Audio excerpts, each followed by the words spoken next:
Welcome to Worth, the heart of the Adrasia Empire. Inside the local adventurers guild, the receptionist is stunned as someone drags a massive trophy across the floor.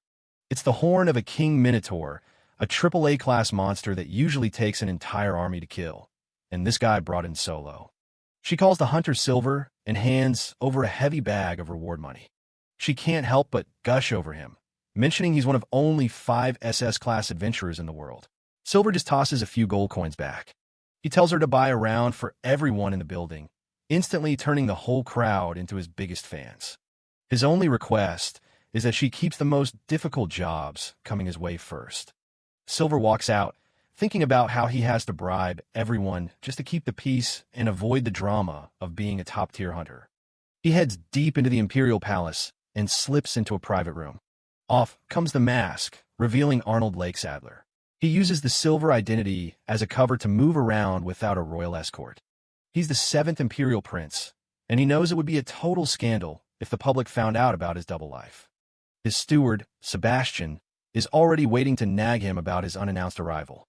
Arnold is clearly used to the lectures. The world sees Arnold and his twin brother Leonard very differently. Leonard is the talented, brave genius of the family. While Leonard is out being refined and winning over the nobility, Arnold has carefully cultivated a reputation for being useless. As a child, he just wanted to play, which led his tutors to write him off as a lost cause. Eventually, the entire empire gave him a nickname that stuck: the Insipid Prince. Everyone in the castle looks down on him, but Arnold couldn't care less about the rumors. Sebastian interrupts his relaxation with some serious news. General Dominic has passed away. The general was a legendary veteran, and while the official story is natural causes, Arnold immediately smells an assassination. He suspects one of the top 3 contenders for the throne had the man taken out to clear the path. Dominic had recently started supporting a specific prince, making him a target in the power struggle. The one who suffers most from losing such an ally is the prince he was backing. And that prince is Arnold's twin brother, Leonard Lakesadler. Looking at the family hierarchy, Leonard was doing okay in 4th place, but now he's a prime target for the 3 heavy hitters at the top. Arnold knows Leonard only has a few choices: find new allies, stay neutral, or fight for the crown. But if Leonard loses, Arnold knows their entire family, including their mother, will be purged. Arnold decides they're going to make Leonard the next emperor. Sebastian asks why he doesn't just take the throne himself. Arnold scoffs at the idea. He'd much rather dump the responsibility on his brother and keep his own freedom. He really wanted to just retire and be a full-time adventurer, but he's not ready to let his family die. He decides he'll just run things from shadows. Silver is officially going back to work. Back in his royal persona, Arnold takes a walk through the palace corridors. He gets cornered by some officials who can't resist mocking his carefree lifestyle. They fake concern, telling him not to let Leonard outshine him in the race for the throne. As soon as his back is turned, they start laughing about the massive gap in talent between the 2 brothers. Arnold just keeps walking, fully aware that no one in the capital treats him like actual royalty. He prefers it this way. If they don't pay him any mind, they won't notice what he's really doing as Silver. He reaches a set of doors and announces his entry. Inside, Leonard is buried under a mountain of paperwork and looking completely stressed out. They get straight to the point about the general's death. Arnold asks his brother what his next move is. Leonard admits he doesn't want to fight his own family, but Arnold knows staying passive is a death sentence. He looks Leonard in the eye and tells him the truth. He's already been marked as a threat by the other candidates. Leonard apologizes for dragging him into the mess, but Arnold is already thinking several steps ahead. Back in the palace, Leonard sits at his desk, ready to listen to Arnold's plan. He looks focused, but definitely a bit overwhelmed by the weight of what's coming. Leonard knows there's no turning back now. He's officially entering the battle for the throne. Arnold watches him, thinking his brother is way too soft for the job, which is exactly why people naturally want to support him. He tells Leonard the first step is building a power base, because the more influence he has, the harder he is to target. The 3 top contenders already have massive armies and political backing, so Leonard is starting from way behind. Leonard thanks him, but Arnold just tells him not to get his hopes up too high. Secretly, Arnold just wants to marry someone pretty and live a life of luxury, but he knows being emperor would kill that dream. He pats his brother on the back, encouraging him to do whatever it takes to win that crown. He can tell the other princes look like monsters to the brilliant but gentle Leonard. Looking at the palace spires, Arnold figures as long as the frontrunners are busy fighting each other, Leonard has a fighting chance. Later, Arnold regroups with Sebastian, preparing to set the first stage of their master plan in motion. They need to find a way to make the Emperor finally recognize Leonard's true worth. Arnold slips back into his silver persona and heads out to meet with Duke Kleinert. But when he arrives at the estate, a blonde-haired guard immediately gives him the cold shoulder. Silver tries to show his official adventurer card, but the guard just tells him to shoo, like he's a stray cat. Behind the mask, Arnold is fuming, tempted to just burn the guy to a crisp right then and there. He remembers a conversation with Sebastian about whether he should just reveal his secret identity as Silver. Arnold's answer was a hard pass. He explains that ancient magic has been a taboo in the royal family ever since his great-grandfather went insane because of it. He's the only one left who can command that forbidden power, and he knows it would ruin Leonard's reputation if people knew his twin was a mad mage. Sebastian asks what the plan is then, and Arnold says he'll just keep playing the part of the useless prince. He asks Sebastian if there are any neutral dukes left who haven't picked a side in the succession war yet. Sebastian pours some tea and mentions the Kleinert family has managed to stay out of the conflict so far. Arnold knows the Kleinerts are a powerful bloodline, and most families would kill to have the future emperor in their debt. He wonders why they're staying so quiet, and suspects there's something bothering them behind the scenes. It turns out their lands are being overrun by high-level monsters that their local guilds can't handle. With a grin, Arnold decides he's going to solve that little problem for them. Sebastian warns that if Leonard is seen moving an SS-class adventurer, people will start getting suspicious. Arnold doesn't care. As long as no one connects Silver to the prince, Leonard will only look more powerful.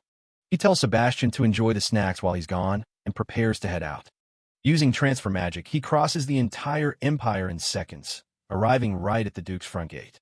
He's still annoyed by the guard's attitude, thinking the guy is a total disgrace to the Kleinert name. The guard continues to bark at him to leave, completely oblivious that he's yelling at a legend. Silver thinks about how much a single request from him usually costs, and here he is being turned away for free. He looks up at the estate, feeling a bit bad for the Duke, but he knows he has to make things difficult to get what he wants. Suddenly, he spots a stunning girl looking out from one of the upper windows. He realizes she's not just a maid, but the Duke's daughter, Finn. He starts using transfer magic to slip away into the trees. Sebastian's warning echoes in his head. Don't get distracted by her beauty, even if she is the famous Blau Mao. The guard keeps yelling at him to leave, but Silver is focused on the plan. Even a beautiful girl won't distract him now. He finds a quiet spot in the woods to begin his next move. Arnold teleports back to the palace, materializing right behind Sebastian, who is still leisurely sipping his tea. When Sebastian notes his quick return, Arnold simply replies that he's already set things in motion, ready for the next phase of his scheme. Arnold sets the stage. He's heading for the Kleiner domain and needs everything ready.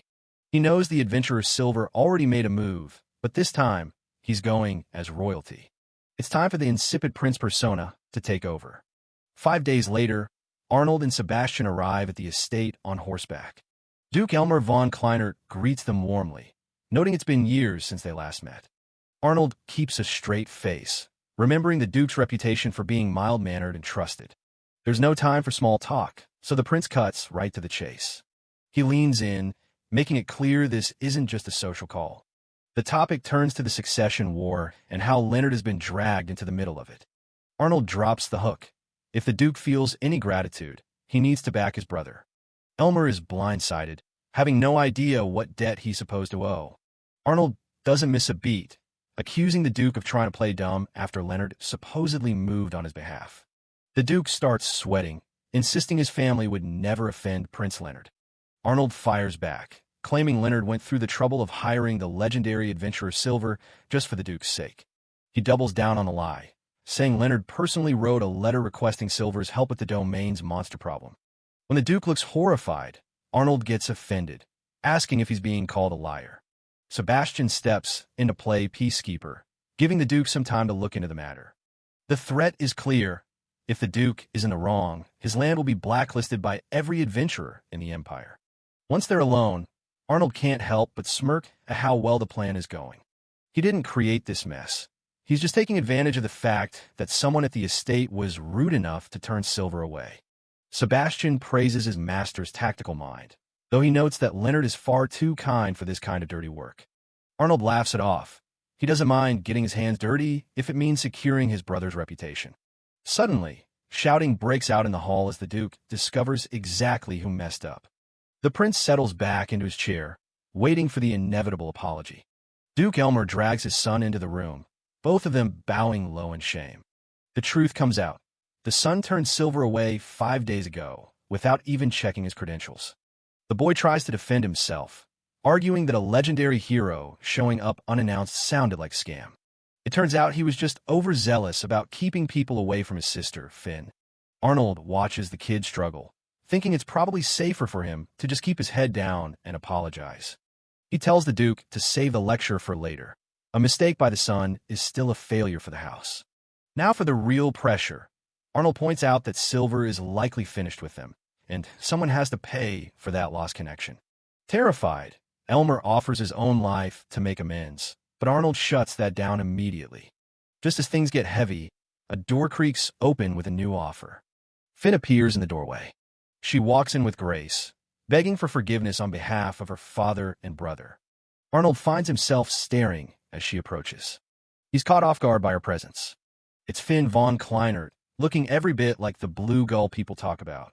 A memory flickers in Arnold's mind, a connection he didn't expect. The Duke and his son can only watch as the atmosphere in the room shifts completely. The story goes back 2 years, to when the Emperor ordered a special hair ornament shaped like a seagull. Every beautiful woman in the capital had gathered for the chance to wear it. That girl was Finn von Kleinert, and her beauty was so legendary that she'd been chosen at 14 to receive the blue gull ornament.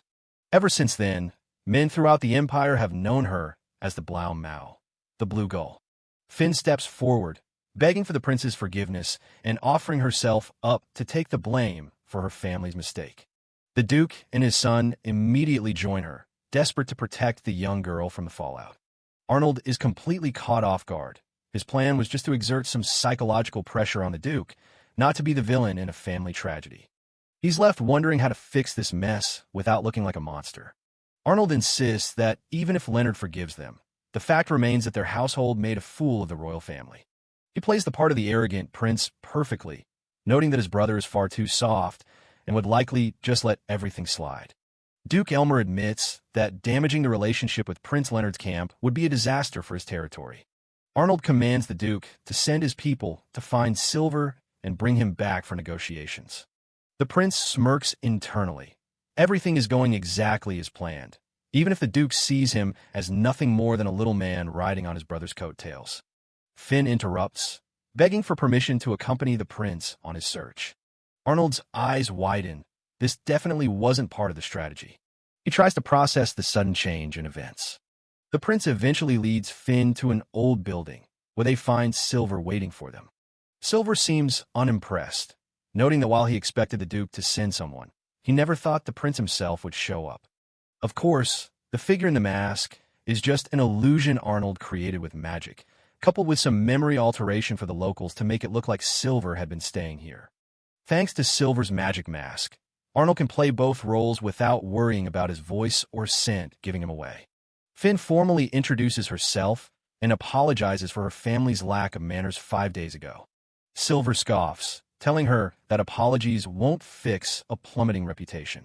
He lectures her on the responsibilities of a noble, saying that if the Duke truly cared for his people, he would have been prepared to welcome any adventurer.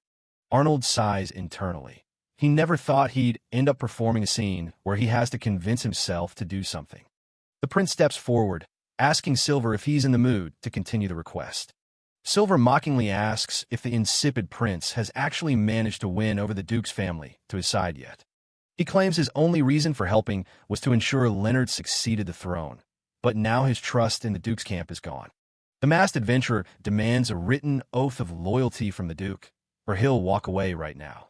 When Silver calls the demand a farce, Arnold does the unthinkable and bows his head in a deep, humble apology. Finn is stunned to see a member of the royal family lower himself like this for the sake of her people. Arnold doesn't care about pride. He's just doing what's necessary to push the scheme forward. Silver is silent for a long moment, watching the prince maintain his bow.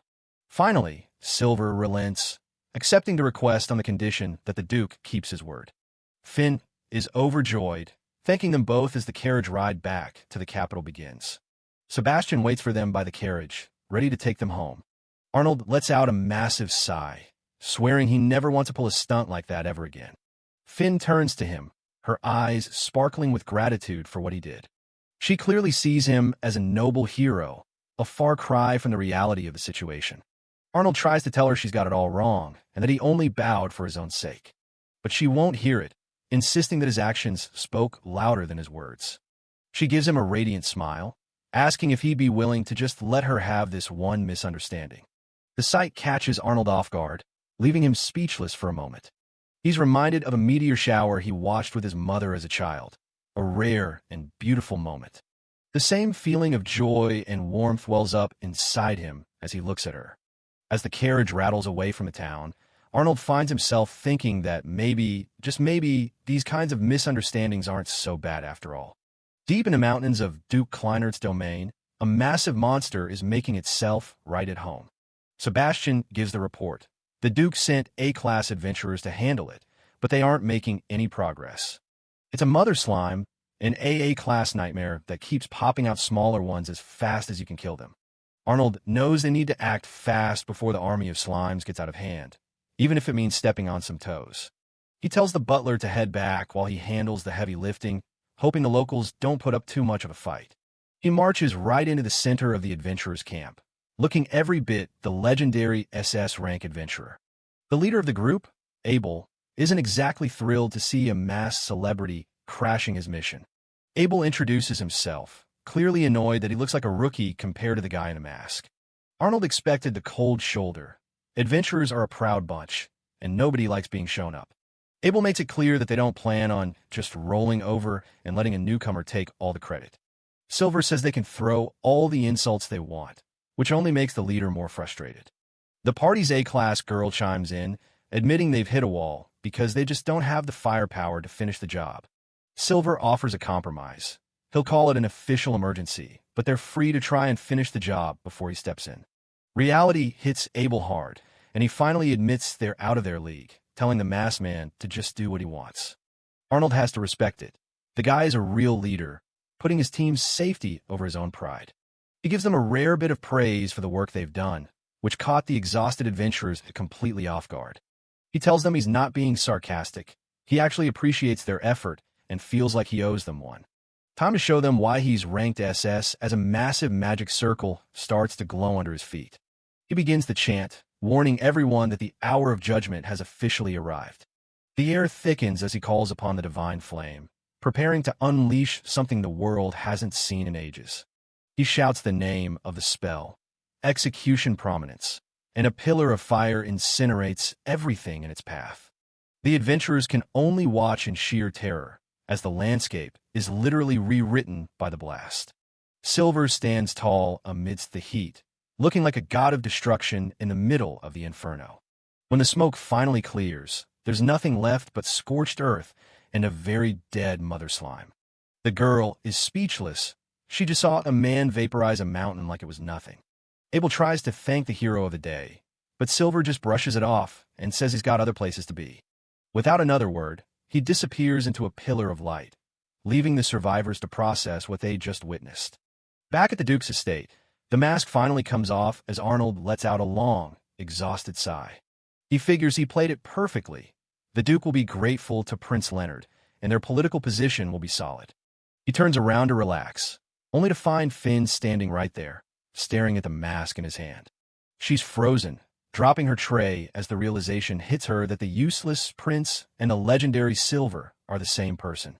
Arnold curses his own carelessness. He's still in full costume, and there's no way he can talk his way out of this one. His mind starts racing through his options, but silencing the Emperor's favorite guest would just bring the whole palace down on him.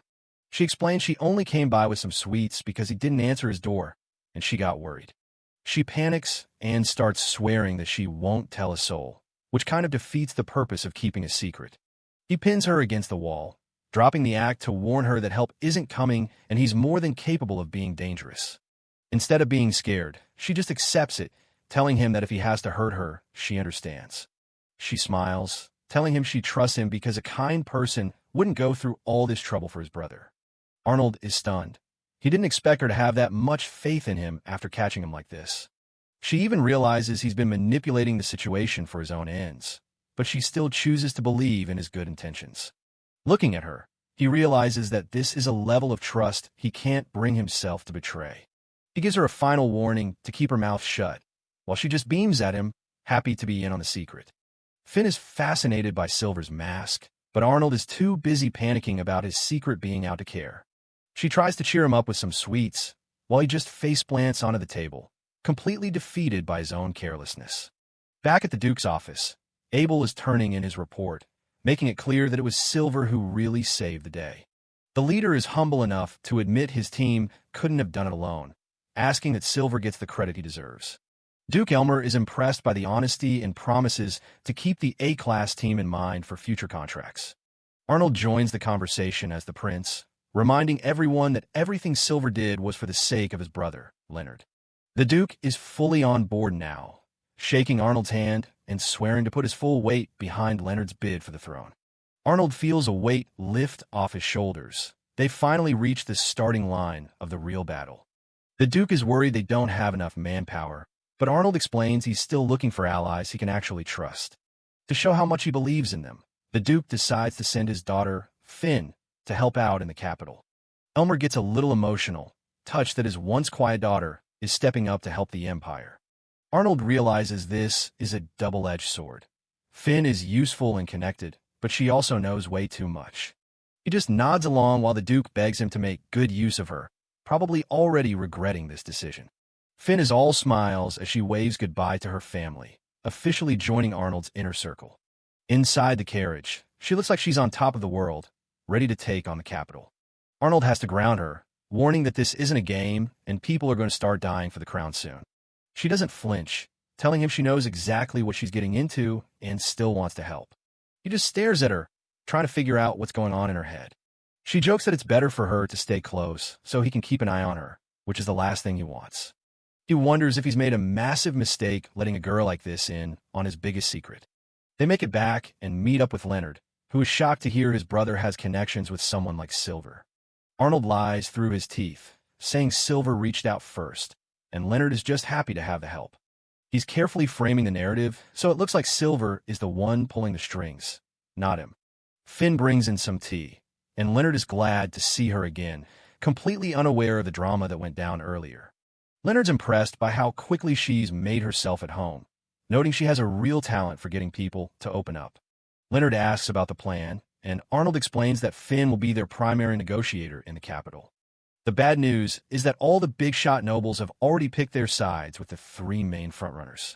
Arnold's attempt to talk serious politics is immediately derailed when Finn starts peppering him with questions about food. He eventually gives up and just lets her talk, realizing some battles just aren't worth fighting. He sets the scene for their next move, laying out exactly who they're going up against. There are three major players standing between Leonard and the throne: Eric, Gordon, and Xandra. Each one has a massive, loyal base of supporters, from civil officials to the entire Imperial military. Leonard can't help but think of their eldest brother, the one who should have been the next emperor. He was the perfect leader, but his sudden death on the battlefield left a power vacuum that everyone is now fighting to fill. Arnold tells him there's no use dwelling on the past, especially when their remaining siblings are sharks. He gives Leonard a rough slap on the back, telling him to man up because he's going to make sure he wins. Leonard's complaining about the pain while Finn giggles in the corner, just as a new face enters the room. Meet Marie Wilka, a stoic and talented commoner that Leonard scouted to be his personal aide. She's as cold and professional as they come, introducing herself to Finn without breaking her poker face. Arnold tries to give her a compliment, but it's like talking to a brick wall. He admits to himself that she's hard to read, and he has no idea how to actually talk to someone so expressionless. Marie hands over a stack of reports, and whatever is inside has Leonard looking like he's just seen a ghost. Leonard is reeling from the news and the reports. Their rivals are already making massive moves, buying up influence with sums of money they can't match. Arnold analyzes the situation with cold precision, knowing that if Gordon secures the Minister of Military Affairs, their fight for the throne is effectively over before it begins. Leonard feels the weight of the failure to recruit Baron Bormann, apologizing for the setback while his loyal aide, Marie Wilka, remains stoically by his side. But it's not all doom and gloom. Leonard reminds him they have a powerful ally in Finn, who is more than eager to prove her worth to their cause. The tension breaks for a moment as Arnold complains about his aching back from a long ride, proving that even a secret mastermind isn't immune to the physical toll of travel. A few days later, Finn is like a child in a candy store, beaming as she explores the bustling streets of the imperial capital for the first time. She's practically vibrating with excitement, dragging Arnold toward every side road and shop that catches her eye. She eventually feels a bit guilty for her impulsiveness, but Arnold doesn't mind the distraction. It's a rare moment of peace for him. However, their little outings are already starting a firestorm of rumors, with people whispering that the Duke's daughter is the key to Prince Leonard's sudden rise in popularity. To keep a low profile, they've both donned hooded cloaks, moving through the crowds as commoners while Finn points out every interesting building. Arnold insists they use nicknames to keep his identity a secret, suggesting Arn to keep things simple and safe. Finn is absolutely delighted by the idea, chirping out, "Master Arn," with a smile that has him wondering why she's so easily pleased. The atmosphere reminds Arnold of his younger days, when he used to sneak out of the palace just to be a normal kid playing in the dirt with everyone else. Finn admits she's always been lonely, and the idea of making real friends who don't care about her status is something she's only ever dreamed of. Their walk is cut short when a couple of kids playing nearby lose control of their water magic, sending a splash right toward them. Finn gets the brunt of it, letting out a surprised shriek as she's soaked, but she's quick to forgive the terrified children with a gentle laugh. Arnold grabs Finn and pulls her away from the fountain, telling her he's completely unharmed. He bluntly points out that her dress has become transparent from the water, leaving the poor girl mortified. Not wanting her to stay like that, Arnold offers to take her to a clothing shop owned by a friend of his. They meet the shopkeeper, who starts teasing them about being on a date, while Arnold tries to keep things strictly professional. Finn eventually comes out in a new, flowing dress and asks him how she looks. Arnold offers a rare, soft compliment, admitting the dress suits her well. As they leave the shop, the shopkeeper's parting comment about their date sends Finn into a blushing panic. They decide to stay in town for a while, grabbing some snacks as they walk through the marketplace. The two take a break by a quiet canal, watching the swans drift past. Finn's good mood returns as she plays with the water from a nearby fountain, enjoying the simple city life. Their peaceful afternoon is ruined when Arnold spots Guido von Holzwart, a noble he's had trouble with since they were kids. Guido immediately starts mocking Arnold, calling him a shady fellow who doesn't even look like royalty. The arrogant noble continues his rant, sneering at Arnold's lackluster attitude and reputation. He gets in Arnold's face, threatening to strike him and claiming that nobody would care if the insipid prince got a beating. Guido prepares to swing his cane, mocking Arnold for having a royal face but none of the status. Finn suddenly steps between them, announcing her full name and title to shut the noble down. Guido freezes, realizing he's just tried to pick a fight with someone accompanied by a high-ranking noblewoman. He tries to save face by doubling down on Arnold's bad reputation, hoping the crowd won't side with the prince. As the onlookers start whispering, Guido begins to panic, realizing he's made a huge social blunder. Finn smiles and points out that she wouldn't be out with Arnold if he was as useless as the rumors claim. Arnold watches her take charge, realizing he needs to settle this before her meddling makes things worse. He adjusts his collar and decides to perfectly mimic his brother Leonard's noble and authoritative persona. His entire demeanor shifts as he addresses Guido with a cold, piercing gaze that leaves the noble speechless. By flawlessly adopting Leonard's charisma, Arnold completely terrifies the bully, who now thinks he's facing the future emperor. He demands that Guido leave at once, making it clear that further insults to the royal family won't be tolerated. Guido flees in a panic, and Arnold finally drops the act with a long, tired sigh. He tells Finn they need to get out of the area before more people notice them. Once they're safe, Arnold lectures her, explaining that her rash interference just made them more enemies than before. Finn's eyes start to well up with tears as she realizes she might have actually messed things up for him. Arnold sees her reaction and decides it's not worth scolding her anymore, telling her to just learn from the mistake. He softens his tone and thanks her for trying to look out for him, even if it was dangerous. Finn quickly regains her composure and swears to be more careful next time. She shyly asks if he'd ever consider showing her around the town again in the future. Arnold gives her a small smile and agrees, thinking to himself that seeing her happy made the whole ordeal worth it. The scene shifts to the Imperial Palace the next morning as a new day begins. Arnold and Leonard discuss a rare, formal summons from their father, the Emperor.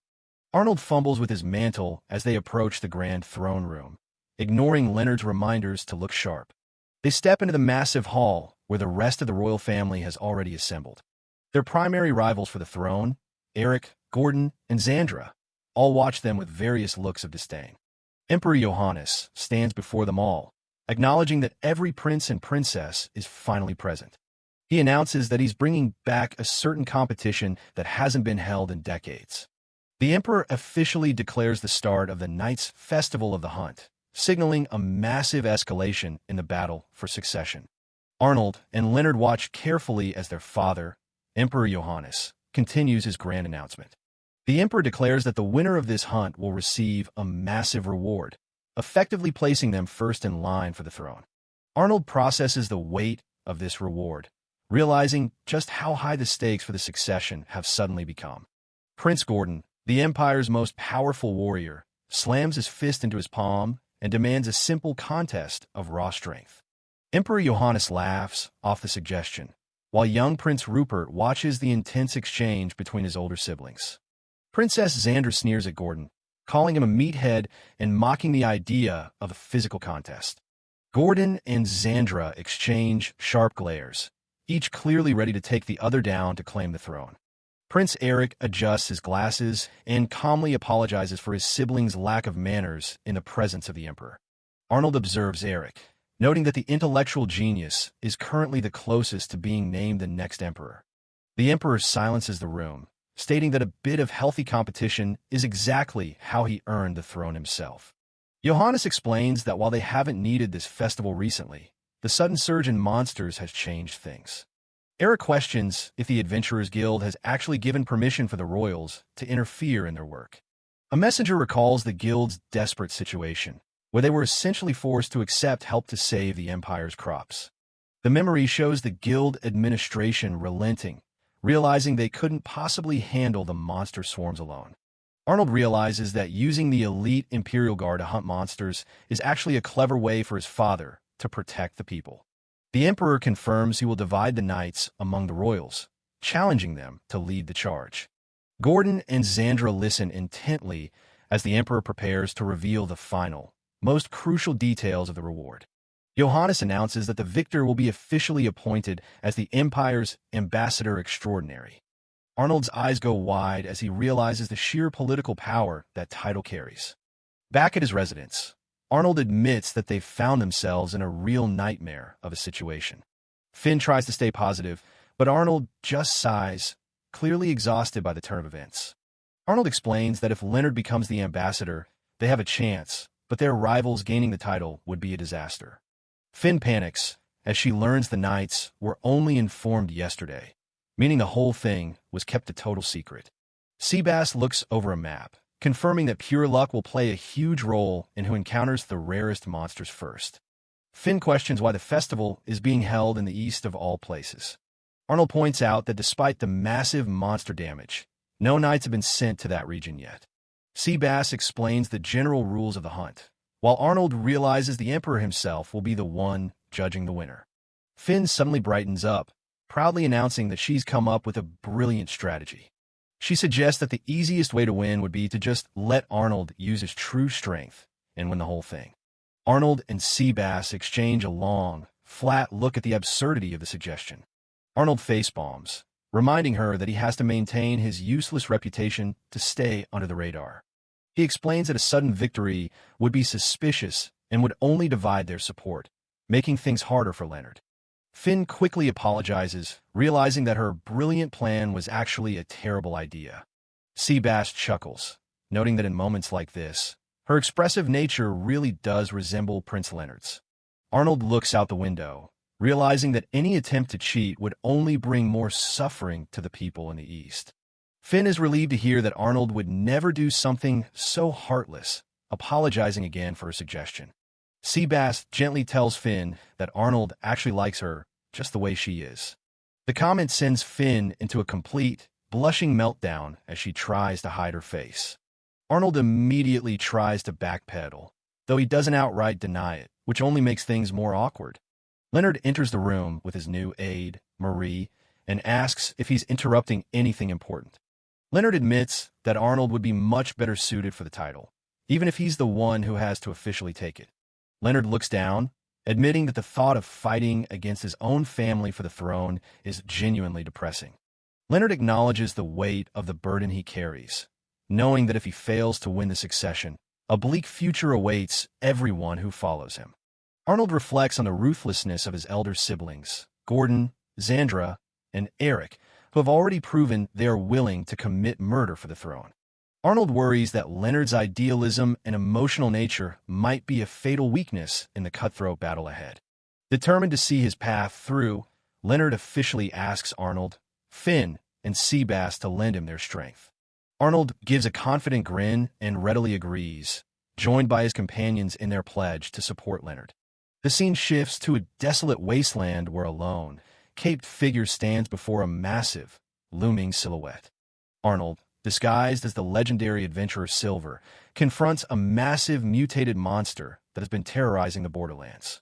A terrifying, three-headed Cerberus snarls at Silver, its presence alone marking it as a high-level AAA-class threat. The beast lets out a devastating roar as it attacks, but Silver remains unfazed by the creature's immense power. With a simple gesture, Silver unleashes a series of magical bursts that completely overwhelm and destroy the monster. Silver stands over the smoking remains, realizing the rumors of sudden surge and dangerous monsters are indeed true. He turns his head as he hears the sound of approaching horses, realizing someone has come to investigate the battle. A knight on horseback calls out to him from the ridge, demanding to know if he was the one responsible for the recent explosion. The knight is taken aback as she gets a closer look at the mysterious masked man standing amidst the destruction. The woman begins to introduce herself, her silver armor and flowing platinum hair marking her as a high-ranking official. She declares her prestigious title as the leader of the Empire's elite guard units. The formidable knight reveals her name as Elna von Amsberg, the commanding officer of the Imperial Guard's 3rd Unit. Arnold, hidden behind his silver mask, watches as Elna von Amsberg arrives on horseback. She mentions she's there because she heard a Cerberus appeared. She looks at him and asks if he's the one who defeated it. Arnold immediately recognizes her as an Amsberg, a name that makes surrounding countries shake with fear. That name comes from a hero 500 years ago who killed a demon king and turned down every title and reward offered to him. To keep him around, the emperor created the rank of Supreme Archduke just for his family, making them higher than even the princes. The woman standing in front of him now is the current heir to that legendary house, Elna von Amsberg. Arnold remembers her as his childhood tormentor. She used to call him a weakling and a crybaby during their brutal training sessions. He's sweating under the mask, but then he realizes he's in his silver persona. He doesn't have to be scared of her right now. He decides to get some petty revenge and tells her that for an archduke's daughter, her eyesight is surprisingly bad. Arnold panics internally, wondering if he just messed everything up by being too aggressive. Elna is silent for a moment before asking if he's the SS-class adventurer, Silver. She flashes a terrifying, angry smile and remarks that having a little bit of power has clearly given him a huge ego. Arnold realizes getting involved with her only brings bad news. He knows he needs to find a way to trick her and get out of there. He tries to play it cool, saying he doesn't care about titles and that the commoners just call him the protector of the capital. Elna takes this as a direct challenge to her family's honor. Elna asks if he's just obsessed with a nickname or if he really doesn't care about the Amsbergs at all. Silver clenches his fist. He decides that since a friendly relationship is impossible, he's just going to stay on the offensive. He laughs at her, saying it's small-minded that her family can't stand anyone else being praised. Elna is absolutely fuming. He adds that he only beat the monster because he accepted a request from the guild and calls her the insolent one. One of Elna's subordinates suggests they pull back since the guild is involved. She tells Silver he'd better remember this moment. She insists that the knights are the ones who protect the Empire, not some random adventurer. Silver just shrugs and says he'll probably forget. Elna glares at him one last time before turning to leave. The group of knights rides away, leaving Arnold alone in the wasteland. Arnold feels refreshed. He finally got to talk down to the person who spent years bullying him. Then he realizes he just made an enemy of the most powerful knight in the Empire for no actual reason. A few days later back at the palace, Seabass is busy getting things ready. Arnold waits by the door. Today is the day a new commander from the Imperial Guard is supposed to start working for him. Seabass mentions it'll likely be a high-rank commander to match the prince's own status. Arnold is terrified, praying it won't be Elna. He explains that she's a child prodigy who became a commander at 14. He admits her skills are incredible, but he just can't stand her as a person. He remembers her dragging him around as a kid and calls her a demon in human clothing. The door opens and Elna is standing there with a smile. She asks exactly who he was calling a demon. Arnold and Seabass are both completely frozen in shock. Arnold starts shouting for Seabass to call the guards, but Seabass just calmly welcomes her. She introduces herself formally as the commanding officer of the 3rd Regiment. She notes that even though it's been years, Arnold hasn't changed at all. She mocks his reputation as the insipid prince. Arnold tries to brush it off with a bit of sarcasm. They lock eyes in a silent standoff. Arnold knows her personality too well. She's a childhood friend he never wanted to see again. He asks why she's even here, and she reveals that she had to beg the Emperor to assign her to him. Arnold is horrified. He tells her he doesn't want the throne and that his siblings are already watching his every move. He's frustrated because he knows she thinks she's doing him a favor, but they definitely aren't on the same page. Having someone as famous as Elna by his side makes him look like a top candidate for the throne, which messes up all his plans to stay hidden. Elna just stares at him, unimpressed by his complaints. She yells at him, saying she won't let him keep acting like a loser. She told his father she was going to put him on the straight and narrow path. She decides they're starting training right now to see how his horseback riding is. Arnold can only let out a defeated sigh. He tries to fake a headache, but Seabass and Elna just call him out for lying. She grabs his arm and drags him off to the practice grounds. Arnold is practically begging for the nightmare to stop, but Elna isn't having any of it. She insists they're moving out right now. A little later, Arnold is slumped over on ground. He lets out a painful groan after the session. Back in his room, Arnold lies face down as Finn gently applies some medicine to his sore back. He complains that his back won't stop cracking because of the intense workout. Finn mentions that Elna said practice wouldn't even start until the afternoon today. Arnold is shocked, wondering if the concept of a day off even exists for that woman. Seabass chimes in, noting that Arnold usually skips out on subjects like horseback riding and swordsmanship, so he doesn't have much stamina. Finn is surprised, having assumed all adventurers were physically blessed. Arnold explains that he uses ancient magic to disguise his weaknesses and doesn't actually do anything to build real stamina. He's just naturally a weakling without his spells. Finn comments that if he doesn't use magic, he really is as weak as Elna says. Arnold just sighs, not even having the energy to argue with her. Seabass points out that this is actually a great opportunity for Prince Leonard. If Arnold keeps looking like a slacker, it makes Leo look even better by comparison. He explains that even if Arnold were to win, no one would believe he did it on his own because Elna is known as the strongest knight. Everyone would just assume she carried him. Arnold adds that it would look suspicious if he suddenly emerged victorious, but he's essentially been given the most powerful card in the game with Elna as his guard. Finn starts to understand the strategy. Arnold figures as long as he doesn't hold Elna back, their victory is basically guaranteed. Seabass chuckles, thinking about how the Emperor probably assumed Arnold would just be a burden to her. Finn asks why it wouldn't be better for Leo to just win in the first place. She thinks if Arnold became the ambassador, he could at least build some valuable connections for his brother. Seabass sees right through him, asking if the real reason is just because becoming an ambassador would be a huge hassle. Arnold flinches, clearly caught in a lie. Finn asks if he really needs to give absolutely everything to Leonard. Arnold is silent for a moment. She says she understands he wants to hand everything over for Leo's sake, but Seabass cuts in, calling the prince a simple slacker. Finn is confused by the sudden shift. Arnold admits he just can't help himself and wants his brother to have it all, including the throne and the key positions. Finn notes there's really no hiding anything from her. Seabass warns him that his deception isn't exactly praiseworthy and that he's eventually going to make Elna angry. Arnold claims he isn't deceiving her, she just misunderstood the situation. A pair of boots clicks on the floor. Seabass comments that it's nice to have a longtime friend who treats you with such sincerity. Arnold just thinks of her as a constant headache. Elna stands there with a sweet smile, asking Arnold what exactly he finds so burdensome. He's instantly on edge. She explains she brought some topical medicine for someone who claimed they were too sore to move. Finn politely introduces herself, and Elna recognizes her as the Blaumau. Arnold watches Elna's friendly demeanor, noting that the smile she shows Finn is completely different from the ones he gets. He's convinced it's all just pure information manipulation. Elna senses his attitude and asks if he was just mocking her behind her back. Arnold tries to play it off, but she's already grabbing him to leave. Elna tells him that if he's fine enough to talk, it's time for practice. Arnold screams as he's manhandled, but Elna just tells him to move his body to feel better. Arnold is dragged down the hallway, leaving Finn and Seabass watching from the room. He's clearly miserable.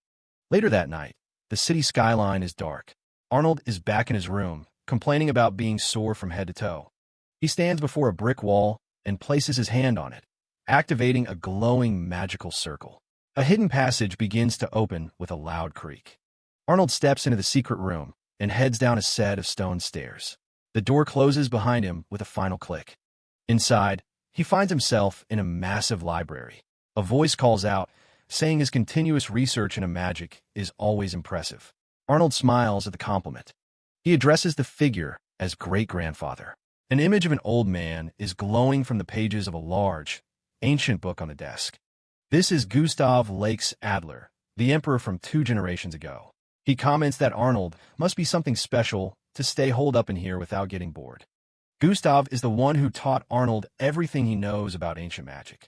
He mentions that no matter how much time passes, the mysteries of sorcery never really get solved.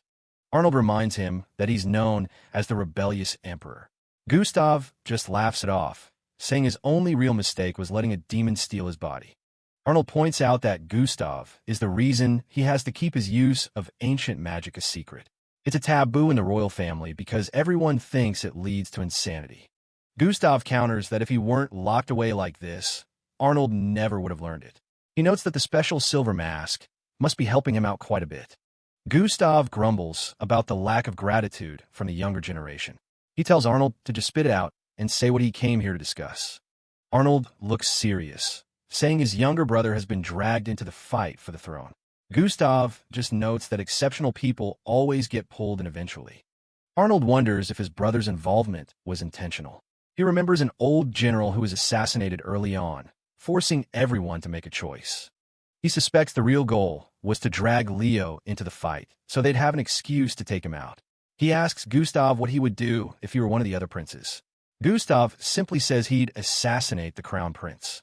Gustav points out that even though his father's investigation said the crown prince died on the battlefield, it's his brother's own fault for getting killed. Arnold hasn't even asked his main question yet. Arnold realizes that many people likely felt the same way. He suggests that someone very close to the emperor must have been involved in a conspiracy. Gustav agrees that battle history is full of such traces. Arnold concludes that if the old man is right, he should assume everything from now on is part of a larger plot. He's especially worried about the upcoming festival. He asks if there's a spell that can control monsters. Gustav is immediately excited by the topic, yelling that it's time to talk about real magic. Arnold looks a bit overwhelmed by the sudden energy. Arnold notes the unusual spike in monster activity across the Empire and voices his suspicion that someone is pulling the strings. He initially suspects the second Imperial Princess, Xandra Lakes Adler, but Gustav explains that no magic spell is capable of controlling such a vast range, though a specific tool could do the job. Gustav elaborates on an ancient magical tool that lures monsters by emitting a sound they find irresistible. Arnold is skeptical, wondering if such a powerful relic truly exists outside of legends. Gustav identifies the artifact as the Hamelin flute, a relic from a more magically advanced era. Arnold explains that the upcoming Knights Festival of the Hunt, where royals command knights to compete for the title of Ambassador Extraordinary, would be the perfect place for someone to use such a tool. Arnold worries that if an enemy has the flute, victory would be impossible, as they could summon monsters at will. Gustav agrees, noting that whoever holds the flute will likely win unless they make a grave error, while Arnold quietly resolves to ensure their victory. In the quiet of the library, Arnold and the old sage go over the throne candidates. It's a dangerous game, but none of the frontrunners would be stupid enough to risk the entire empire just to win. The sage suspects someone else is pulling the strings from the shadows, and Arnold has a feeling the old man is right on the money. Arnold lets out a heavy sigh. If he doesn't figure out who this mystery player is, the upcoming festival is going to be a disaster. The sage explains that stopping the Hamelin flute is nearly impossible, since it makes a sound that only monsters can hear. As Arnold gets ready to head out, the old man gives him one last warning to stay on high alert. But the trouble starts sooner than expected. Back at the palace, Arnold is suddenly cornered in a dark hallway. A cloaked assassin steps out, thinking he's caught the useless prince off guard. Arnold doesn't even look worried. The guy says he's just there to put him to sleep for a bit, but he clearly doesn't know who he's dealing with. A flash of magic later, and the tables are completely turned. The assassin is slammed into a cage of magical chains before he can even blink. Arnold calmly explains that he's always got a detection barrier up. Getting close to him is basically impossible. He gets right to the point and asks who sent the hit squad. Someone had to pull some serious strings to get an assassin into a guarded castle. The assassin tries to stay silent, but Arnold has already narrowed it down to the 3 main candidates for the throne. Just then, another threat tries to jump in, but a heavy footstep echoes down the corridor. It's Seabass. He reports that the other 3 members of the team have already been dealt with. The butler is disappointed that they underestimated his master, while Arnold prepares to crack the captive's resolve. Arnold casts a high-level fear spell, surrounding the assassin with terrifying ancient runes. The guy breaks instantly, screaming Princess Xandra's name in pure terror. Arnold realizes his sister is the one behind the hit. It's clear Xandra didn't hold back on the training for her agents, but there's still no match for Arnold's magic. Instead of killing him, Arnold decides to stash the assassin away. He could be a useful ace to play against Xandra later. A few days later, Arnold is traveling in a royal carriage, still trying to piece together the larger plot. Finn snaps him out of his thoughts, excited that they can finally see the city where the festival is being held. Arnold watches as they pull into the destination, ready to put his next plan into motion. The city of Kiel is bustling with energy as everyone prepares for the night's festival. Arnold watches the crowd from a distance, keeping the sage's warning in mind. Something is definitely happening behind the scenes. He waits on a bench until Finn finally shows up to meet him. She's wearing the magical glasses he gave her, which seem to be working perfectly as a disguise. He asks if she was recognized on the way, but she didn't have any trouble at all. The glasses carry a slight magic effect that makes a high-profile beauty like Finn look like just another average girl in the crowd. It won't fool a master mage, but it's more than enough for a casual stroll through town. Finn is thrilled. She's determined to enjoy the festival to the fullest now that she can walk around unnoticed. They head straight for the food stalls, and Finn is ready to conquer every single one of them. A little while later, she's already reached her limit and is clutching her stomach in defeat. Arnold hands her some water, amused that she actually tried to eat everything in sight. He suggests they take a break from the eating and just enjoy the sights for a while. As they're walking, they spot Arnold's brother, Prince Leonard, along with his attendant Marie. Leonard spots them and comes over to say hello, teasing them about being out on a date. Arnold tries to act casual, but Leonard and Marie seem pretty convinced they've walked in on a romantic moment. But Leonard isn't just here for fun. He explains that there's been a string of thievery reported in the city. He warns Finn to be extra careful, as the thieves are specifically targeting precious metals and jewelry. Finn instinctively touches her hair, making sure her precious bird ornament is still in place. Arnold suggests heading back early, but he suddenly feels a strange presence bypass his detection barrier. A small, white creature called a blet pops out from the shadows, and it looks like it's looking for its next target. Finn is absolutely smitten with the little white creature, but Arnold can't shake the feeling that something is very wrong. The creature is acting way too friendly, and Arnold realizes he's seen something like this before. It's too suspicious to be just a wild animal. Arnold racks his brain, trying to remember what these things are called, while Finn continues to play with it. It hits him. It's a blet, a small animal from the western part of the continent. They aren't supposed to be anywhere near the city. Suddenly, the bullet starts burrowing into Finn's clothes, tickling her as it scurries around. Finn panics as the creature starts jumping around under her dress, while Arnold realizes there's another one lurking nearby. It's absolute chaos. Marie and Finn are both struggling with the pests, and Arnold is left wondering how to help without getting his hands dirty. The little thieves finally make their getaway, leaving Finn and Marie completely exhausted from struggle. Finn realizes her precious hair ornament is gone. Arnold knows this wasn't just a random act. Someone has trained these creatures to steal. Prince Leonard and Marie head off to start a formal search, while Arnold decides to take a more direct approach. Finn is on the verge of tears, blaming herself for causing more trouble for Arnold. Arnold gently reassures her. He tells her not to worry and promises they'll find it before she knows it. He explains that while the animals are clever, they're still just animals. He's already figured out the trick they're using. He's not going to search for the blood itself. He's looking for whoever is calling it. Training animals like this takes a very specific setup. He points out that the crowd is too thick for a thief to risk being nearby. There has to be a safer way they're guiding the creatures. Arnold knows there's a trick to it, and he's already one step ahead of the thieves. He shows Finn a phono stone, an item often used to lure monsters by emitting specific sounds. The thieves must be using them like a trail of breadcrumbs. The male bullets are drawn toward the sound, carrying their stolen goods right back to a specific location. It's a clever setup, but not clever enough. Finn is fired up and ready to stop them, while Arnold tracks the sound through the city's narrow back alleys.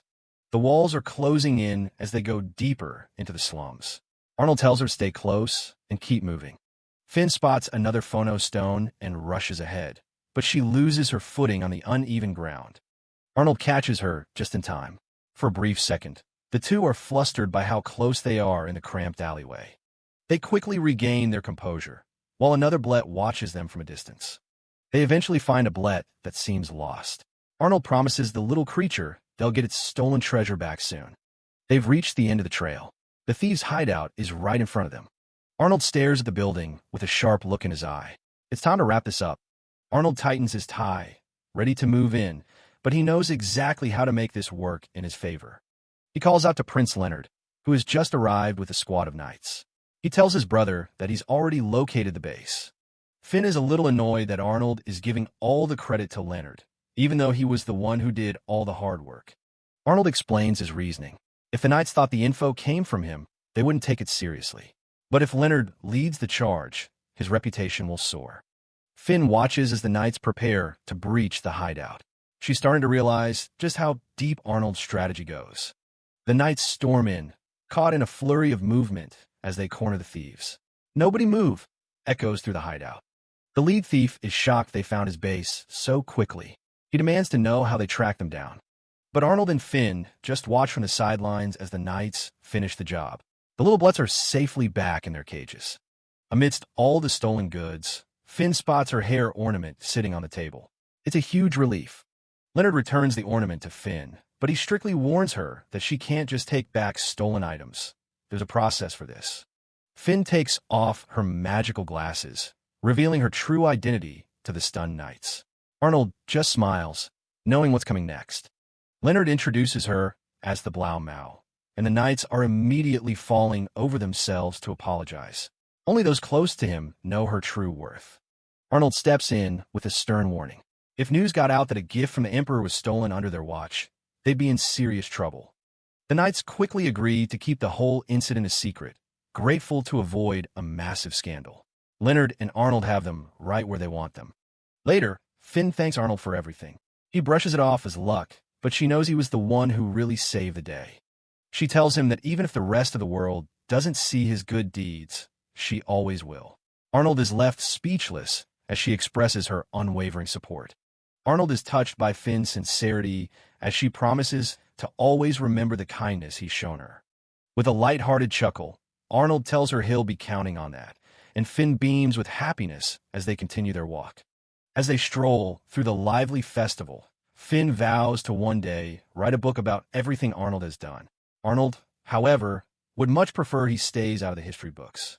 The city is buzzing as the festival finally kicks into high gear. Arnold and Leonard are just chilling on a roof, watching the main event get started. Down in the streets, the commoners are having a blast thanks to the Emperor's idea of handing out cash beforehand. Elna shows up looking absolutely wiped, but Arnold just gives her a casual greeting.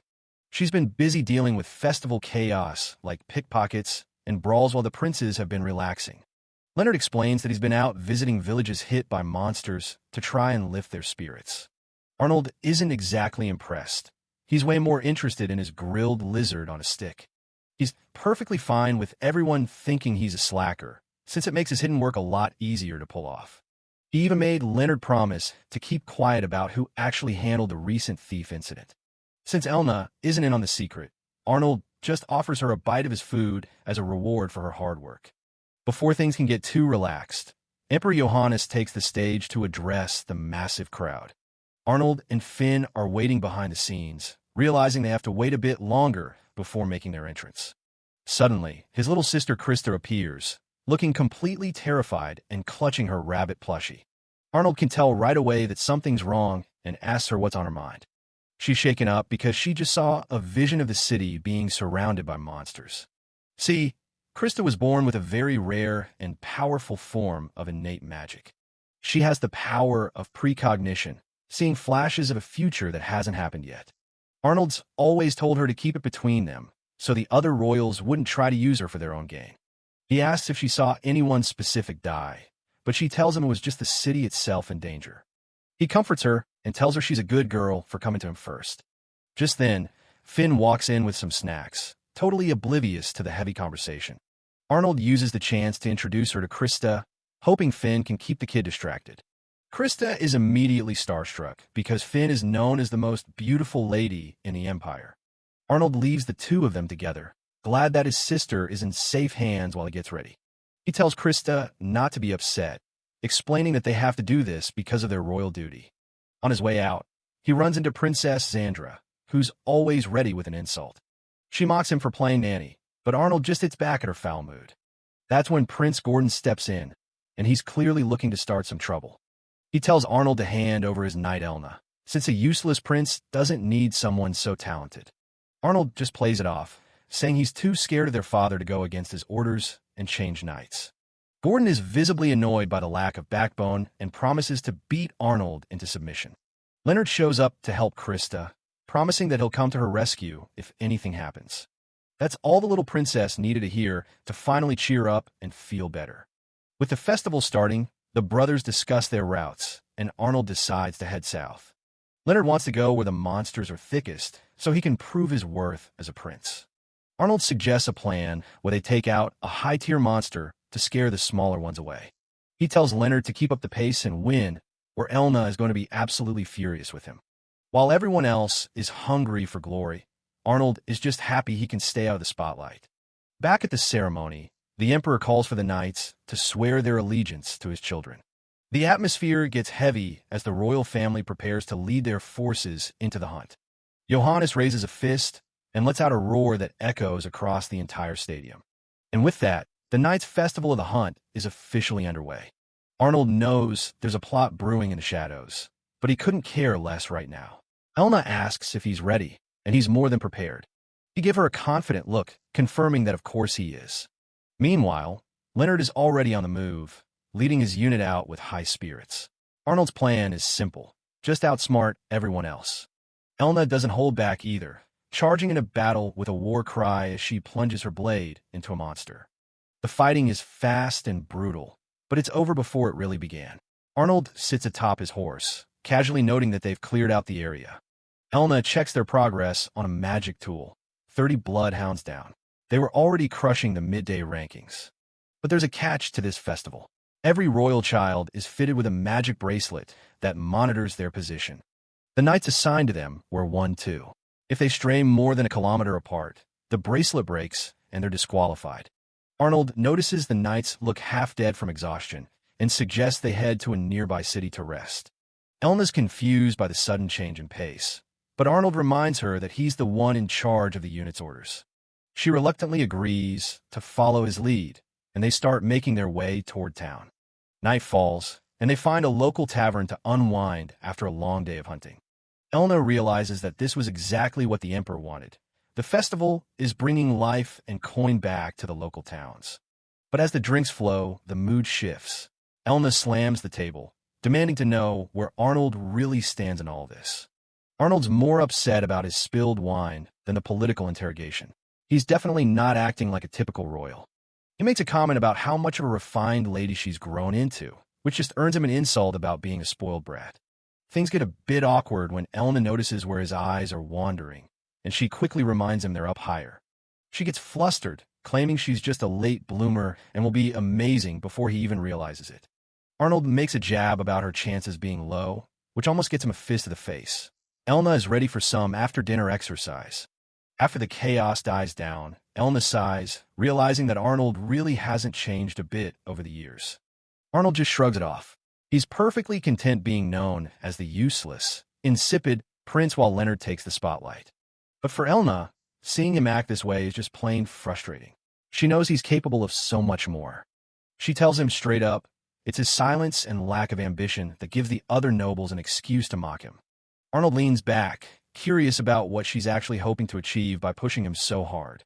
Elna looks out the window, her voice serious as she tells him she thinks he should be the one gunning for the throne, not Leonard. Arnold's expression shifts. He recalls an assassination attempt from not too long ago that would have ended him if Seabass wasn't there. He knows his older siblings have become merciless. In their eyes, the only thing waiting for the loser of this succession war is death. That's exactly why he's pushing Leonard. If his brother doesn't become emperor, both of them are as good as dead. But there's another reason he stays distant. He knows the political sharks will eventually target Elna just to get to him. Elna apologizes for pushing, but Arnold just tells her to relax. He's going to do his best for the rest of the festival. By the time day 3 of the hunt rolls around, things have taken a weird turn. The group is riding through the plains, but there isn't a single monster in sight. Arnold figures the monsters have just sensed Elna's threatening aura and are staying as far away as possible. He knows Leonard and Gordon are right on their heels in the rankings, so the best-case scenario is still a win for Leo. Suddenly, a panicked soldier rushes over, begging Arnold to check the latest updates on the magic orb. Elna's jaw drops as she sees the results. Prince Carlos has somehow jumped into first place out of nowhere. It's impossible for someone with the skill to take down 2 AAA-class monsters that fast unless they're a legendary adventurer. Arnold realizes the truth instantly.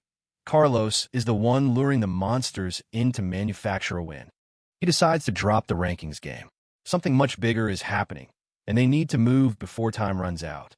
He remembers Krista's vision of the city being completely overrun by a monster horde. A curse slips under his breath as the gravity of the situation finally hits him.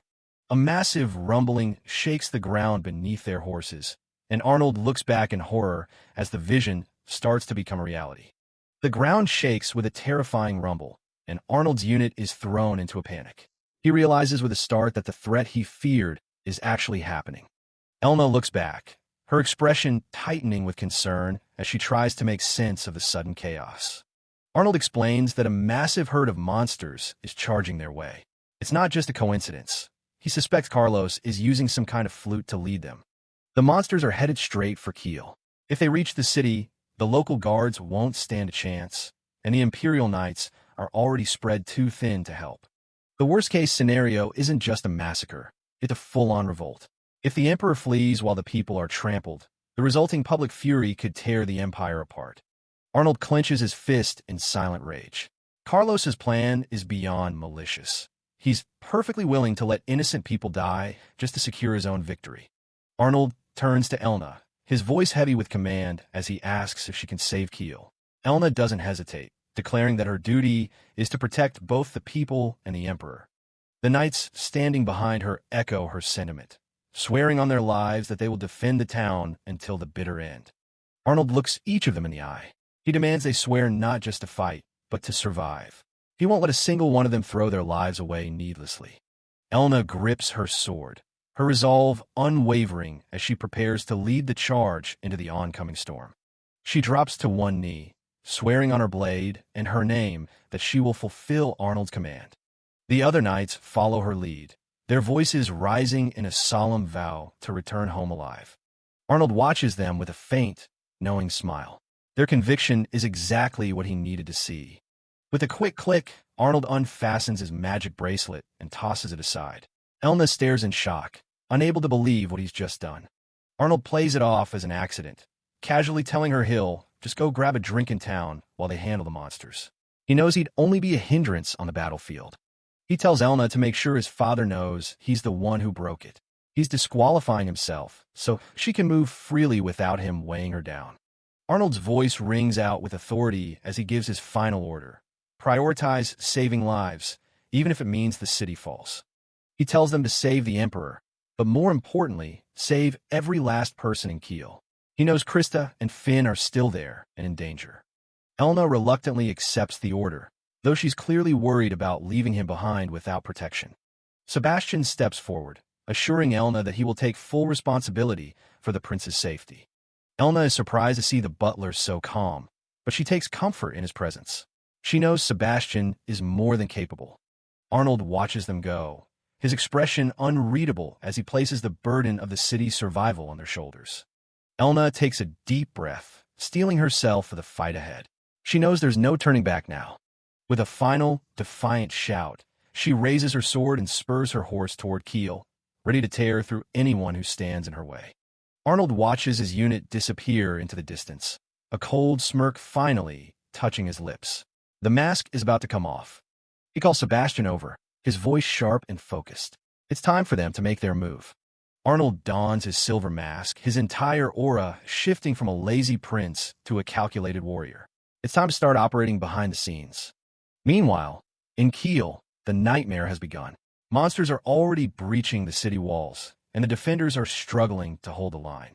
Panicked civilians flee through the streets while the guards fight a losing battle against the winged creatures circling above. The city is on the brink of total collapse. A monster bird dives toward a little girl, its claws ready to strike. Emperor Johannes slices the beast down midair, telling the kid to run for cover. A knight frantically begs the emperor to leave the danger zone immediately. But Johannes isn't budging. He rallies his men to stand their ground and protect the town. Watching from a distance, two hooded figures find the emperor's heroics hilarious. Johannes isn't one to be watched. He glares in their direction, demanding to know who's there. They introduce themselves as Sam and Dean, sounding way too casual for the chaos around them. The emperor catches a glimpse of their fangs. They're vampires, and they aren't here for a friendly visit. They explain that they've moved past simple revenge. Now, they want the whole empire to suffer. Sam mocks him, saying they'll drain every drop of his blood before tossing his corpse in the capital. Johannes doesn't flinch, telling them the empire will stand strong even if he's killed. Mon. Dean admits the old man's got spirit, though it won't change his fate. The vampire charges up a sphere of dark energy, the air crackling around his hand. He tells the emperor to regret the day his family ever made enemies of their kind. He lets the blast fly, a beam of pure malice aimed straight for the emperor. Suddenly, Elna von Amsberg arrives and blocks the magic with a flash of her blade. The vampires are annoyed by the interruption and tell her to get out of the way. Elna ignores them and bows to Johannes, asking for his forgiveness for being late. Johannes is just glad to see her, noting how much she's matured as a knight. He realizes Arnold was the one who sent her and gives her a proud nod. Elna prepares her stance, ready to show them the true power of her house. Sam just laughs, remembering she's the one stuck babysitting the insipid prince. He mocks her, saying she only got this far because Arnold is too incompetent to notice she's gone. Dean warns his brother not to get cocky, since the Amsberg family is famous for being heroes. Magical energy starts swirling around Elna as she focuses her power. Furious at the insults, she warns them to prepare for the certain deaths they deserve. She lunges forward with incredible speed, her blade clashing with the vampire's power. Dean admits she's fast, but tells her she'll soon regret raising her sword against them. The city walls have become a war zone, with defenders struggling to hold the line. Johannes watches the struggle, realizing they're still outmatched, even with Elna's help. Suddenly, Prince Carlos rides in, announcing himself like he's the star of the show. He claims he's broken through the monsters to save everyone, calling himself the embodiment of a hero. In his head, he's already picturing the glory and the crown that will surely follow. That fantasy lasts about 2 seconds before a massive dark blast hits him square in the chest. Carlos and his horse are sent flying as the explosion rocks the battlefield.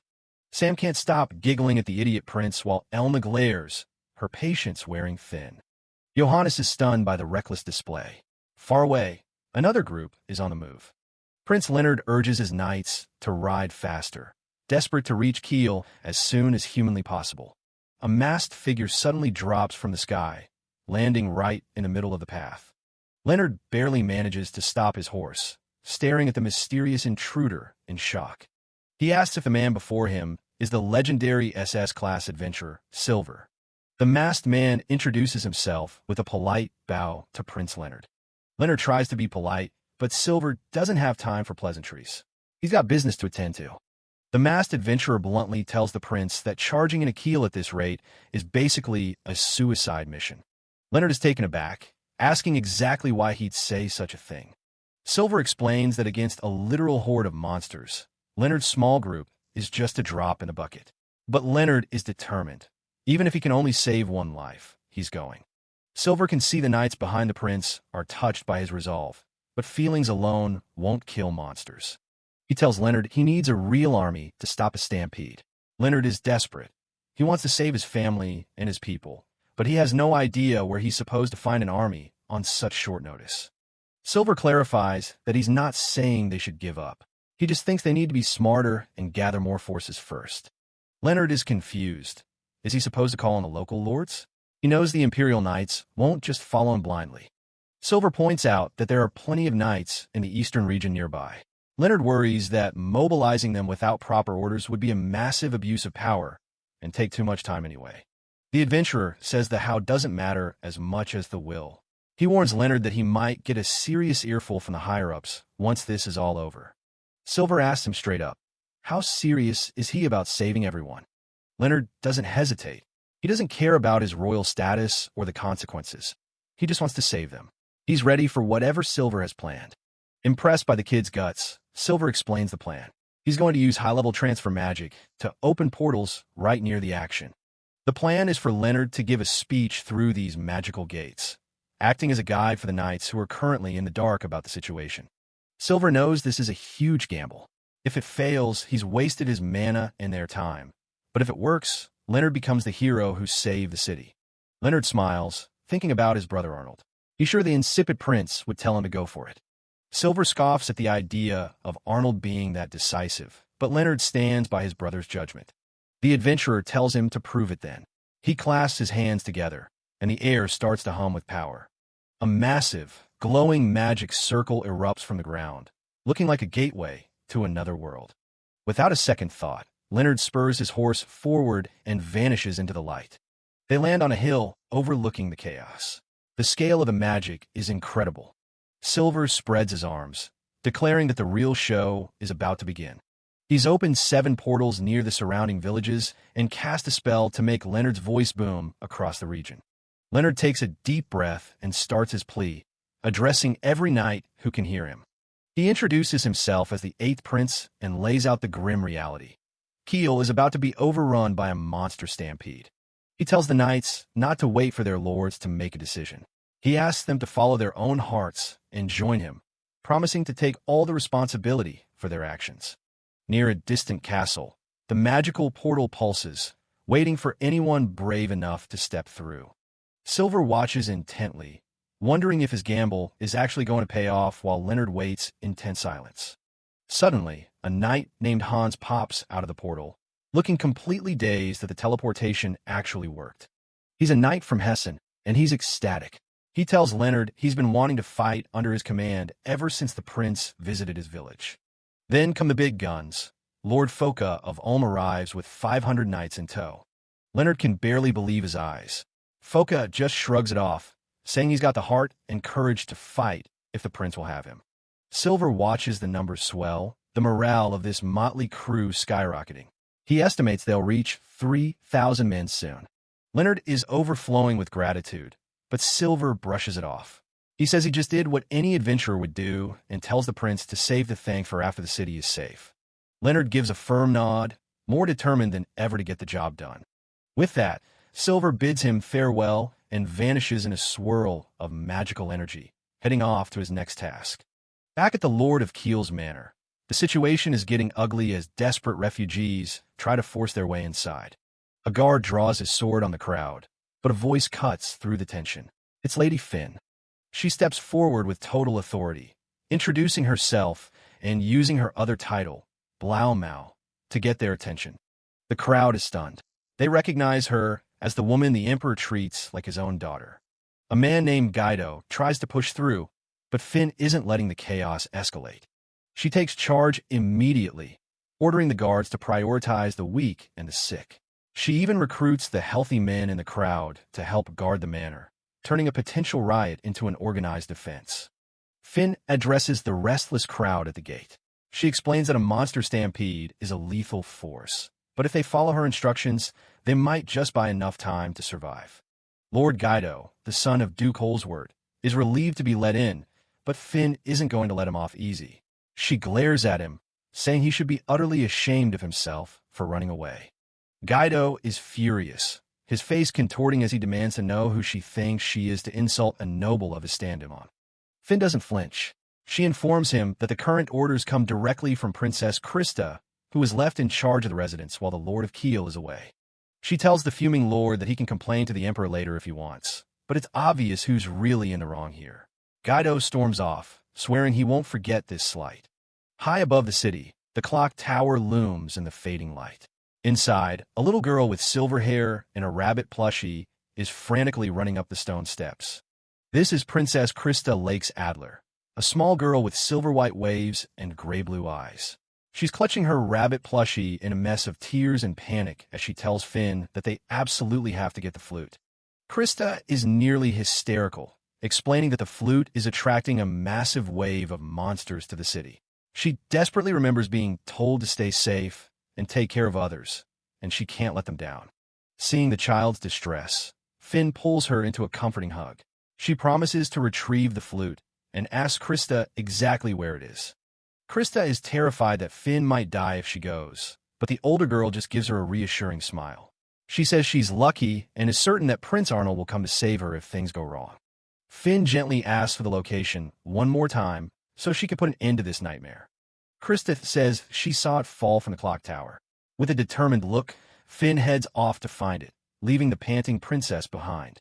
Finn is exhausted as she nears the top, her heart racing.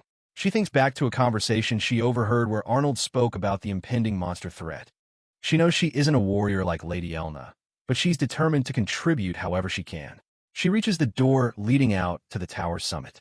On the narrow stone ledge, Elna von Amsberg is locked in a high-stakes duel with a menacing vampire noble. They clash as the city sits vulnerable far below. This is Reiner, an arrogant vampire with silver-white hair and glowing yellow eyes.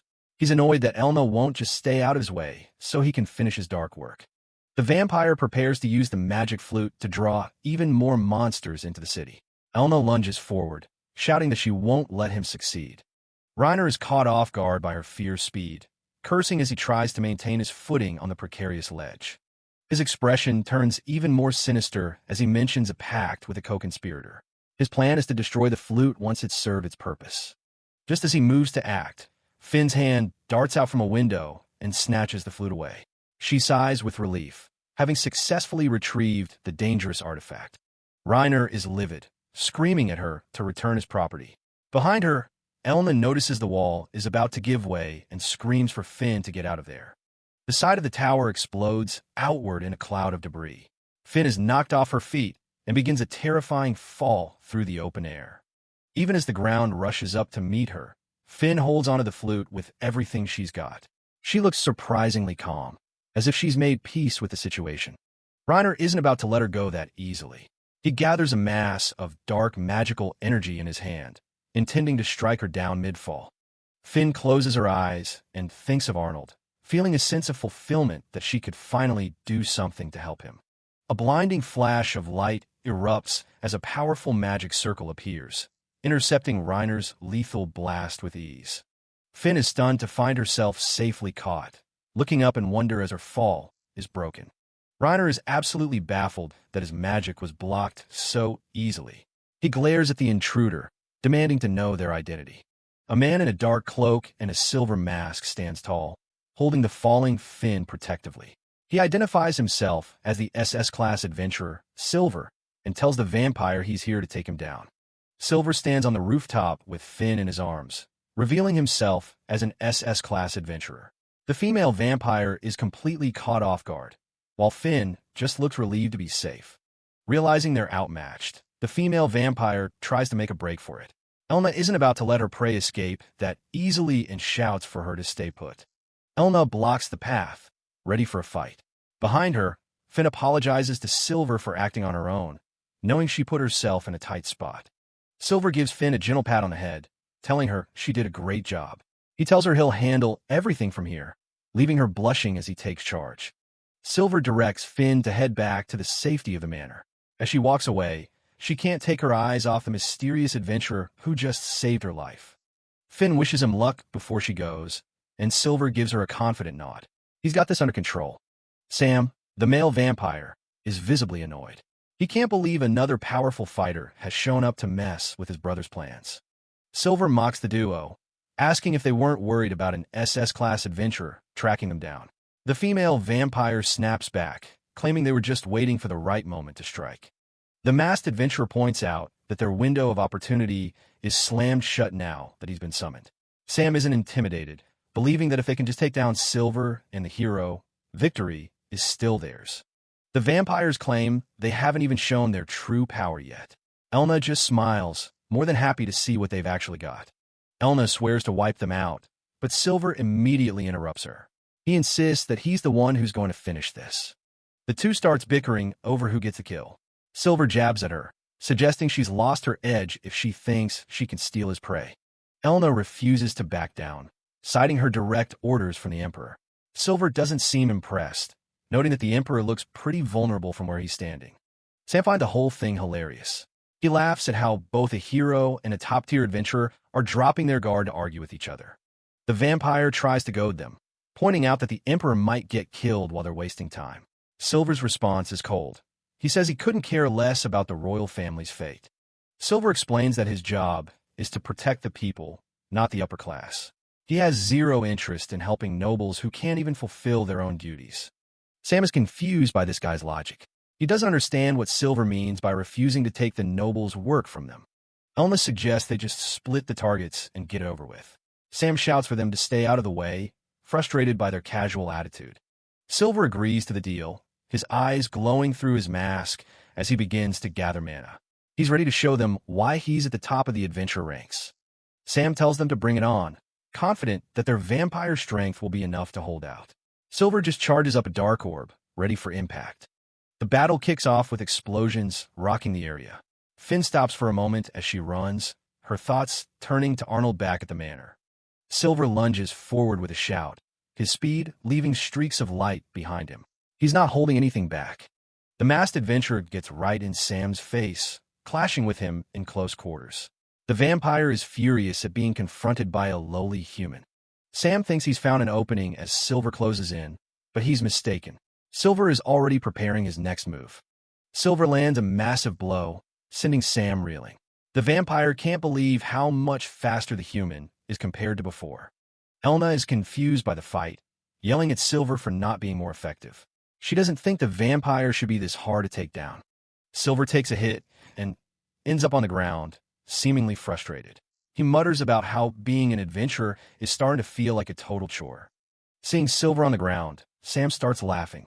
He mocks them for being so afraid of a mortal who can't even hold his own. Silver stands back up, his voice dropping to a low growl. He's done playing around, and his anger is finally hitting its limit. Sam is suddenly on edge as the atmosphere shifts. He doesn't understand why his attacks are no longer working on the man in the silver mask. A knight's severed arm is miraculously restored as a healing light washes over the battlefield. The soldiers are stunned by the sudden recovery. Sam realizes that while they were fighting, Silver was actually setting up a massive healing barrier for the troops. The vampire is speechless at the sheer amount of mana required for such a stunt. A huge magic circle expands across the entire city, signaling the completion of Silver's plan. The whole area is glowing with his power. Suddenly, black chains burst from the ground, binding both Sam and the female vampire. They're caught completely off guard by the sudden trap. The vampires struggle to break free, but Silver tells them it's useless. He asks if they're finally ready for what's coming. The image of Arnold's face appears behind the mask as he declares it's time for their punishment. The lazy prince persona is completely gone. The ancient magic curse chain barrier is now fully active. These chains don't just bind, they actively curse and weaken anyone caught in them. Silver explains that while vampires are physically strong, their true power is magical. By sealing their mana with these chains, he's effectively turned them into weaklings. More chains lash out, this time targeting Elna as she's running. She's annoyed, wondering why the hell she's getting caught up in his magic too. Silver jokingly explains that the chains only target those who see him as an enemy. He tells Elna that the fact she's bound means she secretly has a grudge against him. Elna is fuming, insisting she was only worried about him getting himself killed. Silver just laughs it off, saying her way of worrying is pretty rough on the people around her. Chibi Arnold in the corner seems to be having the time of his life. Elna is left shouting in rage as Silver continues to tease her. The battle might be won, but the bickering between these two is far from over. Silver mocks them, saying vampires are nothing once their magic is sealed. Sam vows to break free and kill them all. Silver charges a dark orb, telling them their time is up and asking for last words. Desperate, the vampires offer rewards for their release. Silver isn't interested in a bribe. Sam asks why he's doing this. Silver explains he's not here for a guild request, just fulfilling his responsibility as an adventurer. The female vampire screams they aren't monsters, but Silver doesn't care. He says the guild labeled them as monsters, and their actions prove it. Silver asks if they have anything else to say while they struggle in his chains. Elna draws her blade, threatening to kill them if they don't talk. The vampires refuse to yield to humans. Silver says he's ready. Elna realizes he's planning something massive and warns him not to blow up the city. Elna declares she's a von Amsberg, and her duty is to wipe out the Empire's enemies. She reaches up, calling for the legendary Sword of the Stars to appear. A massive pillar of light shoots into the sky. Narrative explains this blade defeated the Demon King 5 centuries ago. The blinding light catches the vampires off guard as Elna prepares her strike. It's a sword made from a meteor that can cut through existence. Silver is impressed by the power. Elna claims the prey as hers. Silver sighs and lets her have that one, though they're still bickering. Silver starts his own move, calling himself the Usurper and drawing power from the underworld. He unleashes infinity darkness, a void that starts swallowing the area. Silver tells the monsters he's sending them to oblivion and warns everyone to run. Up on the walls, the Emperor and his men see the massive light from the combined attack. Johannes orders everyone to pull back to the castle walls. Leonard watches, stunned. Silver and Elna tell the vampires to repent as their attacks collide. The vampires scream in terror. A huge explosion wipes out the monster horde outside the city. The blast is so intense, it clears the entire battlefield in seconds. A massive shockwave and light cover the plains where the monsters were. Johannes and Leonard look out at the now empty battlefield.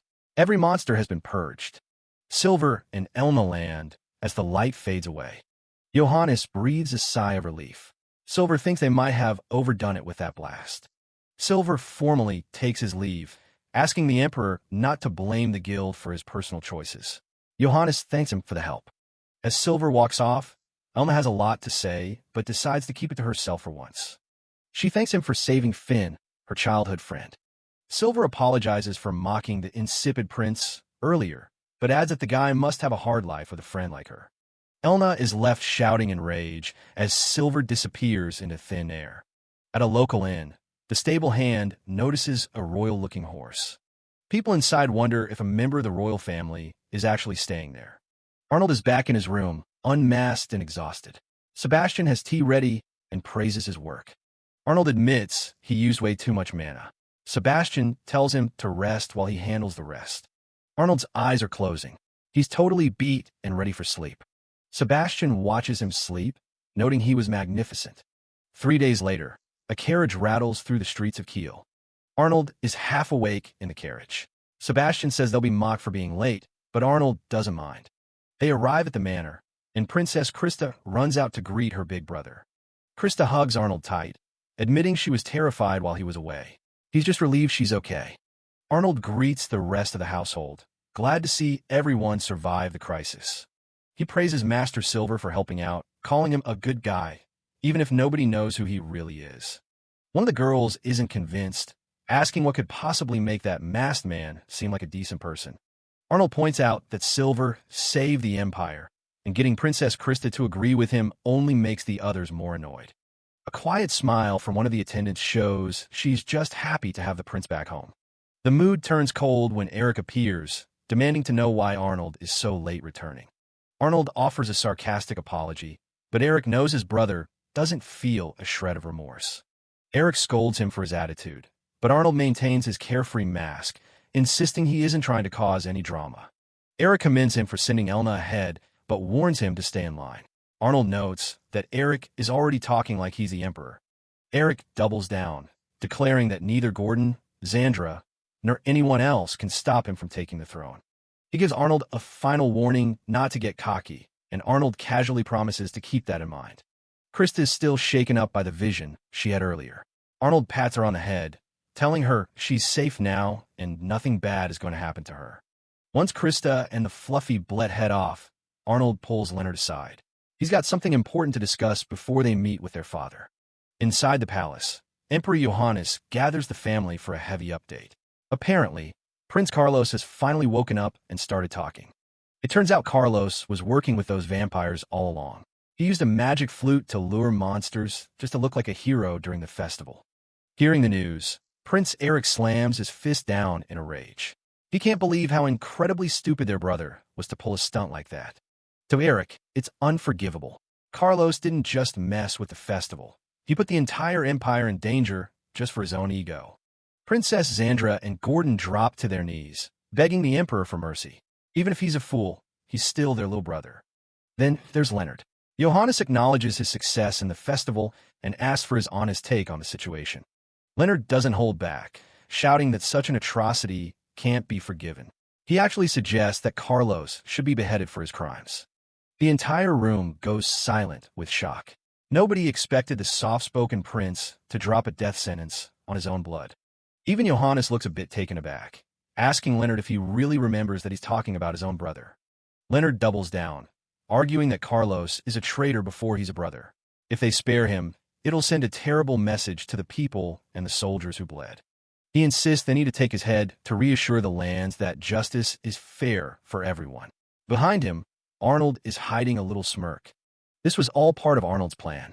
He whispered to Leonard earlier that by taking the hardline stance, he actually gives the emperor a chance to be merciful without looking weak.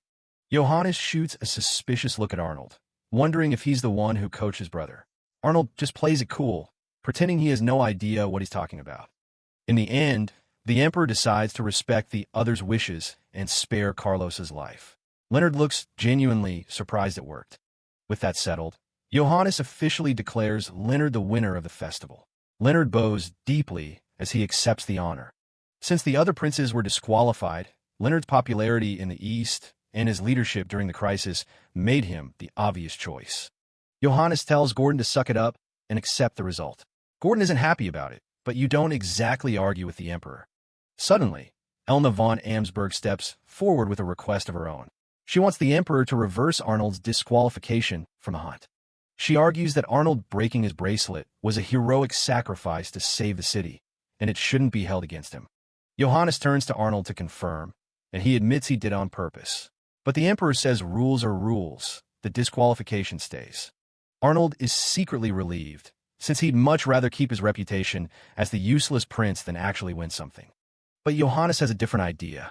He says since Arnold's mistake saved the day, he's going to reward him for it. Arnold gets a very bad feeling about this. The emperor announces he's appointing Arnold as the official aide to the new ambassador, Leonard. Arnold's jaw practically hits the floor. He tries to stutter out an excuse about having zero talent, but Johannes just tells him he can leave all the actual work to Leonard. Arnold is panicking inside. He thought he was being clever, but he never imagined he'd end up tied to Leonard's official duties. As they're dismissed, Eric and Xandra look on with smug expressions. They're clearly enjoying seeing Arnold get dragged into the political spotlight. Elna thinks it's great that Arnold finally has a job, but he's so depressed he tells her he doesn't even want her near him right now. He realizes his sarcastic attitude probably backfired and annoyed his father into giving him this promotion. Elma just watches him mope, totally confused. Later, Arnold visits Finn for some tea to clear his head. He takes a sip and notices it's a lot more bitter and aromatic than the usual stuff. Finn explains that she learned a unique steeping method from her mother using special leaves she got from someone at the manor. She can tell Arnold is completely drained, so she made this tea specifically to help him recover. Arnold tries to play it off like he's fine. She insists he drink the whole thing. Arnold thanks her for the help, but Finn says she's the one who owes him everything. She's still incredibly grateful to him for saving her life during the monster attack, even if she feels bad about causing him trouble. Arnold tells her to stop it. If she hadn't been there to get the flute, things would have been way worse for the whole city. Finn admits she really thought she was going to die back there. She begs him not to pull any more dangerous stunts like that in the future. She gives him a warm smile, admitting she's just happy it was him who showed up to save her. Arnold actually looks a little embarrassed. He tries to choke down the rest of the tea, but the bitterness is really kicking his butt. Finn playfully tells him he needs at least 2 more cups. As she watches him drink, Finn thinks about how Arnold hasn't changed a bit since the very first day they met. She remembers being a nervous little girl, terrified of meeting the Emperor. It was Arnold who stepped in and cheered her up back then. Ever since that day, she's always looked up to him, no matter what kind of mask he tries to wear. Finn watches Arnold sleep, thinking about how he's still the same kind person she met all those years ago. She admits that back then his kindness made her want to become someone who could support him. She leans in close, wondering if he even remembers the promise she made to herself. Even if she ends up being a burden, she still wants to be by his side. She keeps staring at his sleeping face, her heart racing as she gets closer and closer. She knows she might be bothering him, but she can't help it. Arnold's out cold, snoring softly while Finn prepares a blanket. She's got a mischievous little smile as she covers him up, happy to take care of him for once. She whispers to him that he probably won't remember this, but she doesn't care. Seeing him this peaceful is enough for her. She's so close now that she can feel his breath, her face turning bright red. It's a quiet, intimate moment that she never wants to end. Suddenly, her brain catches up to what she's doing, and she freezes. The reality of the situation hits her like a ton of bricks. Finn panics, her face practically glowing from the embarrassment. She can't believe she almost did something so bold while he was sleeping. She starts chugging water like her life depends on it, trying to cool down her burning cheeks. She's a total mess, and Arnold's still just dreaming away. She slumps back in her seat, letting out a long sigh as she tries to compose herself. One glance at him is enough to make her heart skip another beat. While the romance is heating up elsewhere, Princess Xandra is enjoying a quiet drink in her room. She's interrupted by a report that the time has finally come to move. She gets news that the madam has made contact and everything is falling into place. Xandra's eyes sharpen as she hears the details. She doesn't care about getting support from other countries. Her only goal is total control over the imperial capital. Influence is the only currency she respects. She laughs, knowing she's finally secured the support she needs to become a minister. It's taken years, but she's ready to snatch the power Eric has been hoarding. She asks about the assassins she sent after Arnold, only to find out they've all been wiped out. Her expression turns dark as she realizes someone's protecting him. It turns out Arnold's steward, Sebastian, is actually the Grim Reaper, a legendary assassin everyone thought was long gone. Xandra realizes she's been underestimating the old man. She's baffled that such a powerhouse would waste his time serving a useless prince, but she's certain she'll eventually take everything for herself. Xandra stands tall, declaring that she will be the one to ascend the throne. To her, everyone else is just an obstacle to be cleared away. She's going to make everything go her way, and she doesn't care whose heads have to roll to make it happen. Her ambition is as cold as it is terrifying. A flush creeps across her face as she thinks about her upcoming victory. She simply cannot wait to stand above all her detestable rivals. Later, Arnold and Leonard head deeper into the palace to visit their mother. They come to give her a proper greeting and catch up. Their mother, Mitsuba, welcomes them with a warm smile. She's just finished baking some sweets and insists they help themselves. She teases Arnold about how long it's been since his last visit. She wonders if he's been having too much fun or if he's finally found a lover. Mitsuba was once a legendary dancer from the Far East, and it said the Emperor fell for her beauty instantly. You can tell where the twins got their good looks. Arnold gives a bland response, which just makes his mother sigh. She'd much rather hear an interesting story about what he's been up to. Leonard takes over, reporting that he's been appointed as ambassador and Arnold will be his aide. They're likely going to be leaving the kingdom soon. Arnold's busy eating, but he's still thinking about the internal palace politics. He knows his mother is right in the crosshairs of the battle for influence. Leonard asks if she's concerned about any of this, but Mitsuba just laughs it off. She tells them they're 18 now, and she won't tell them what to do. She has total faith in the Emperor's decision, believing both her sons are more than capable of handling the task. Her confidence is unwavering. Leonard promises to do his best, but Arnold just says he'll do things as he pleases. He gets a knock on the head from his brother for being so casual. Mitsuba mentions that Elna came by to apologize for what happened to Arnold. She asks him what he thinks she meant by that.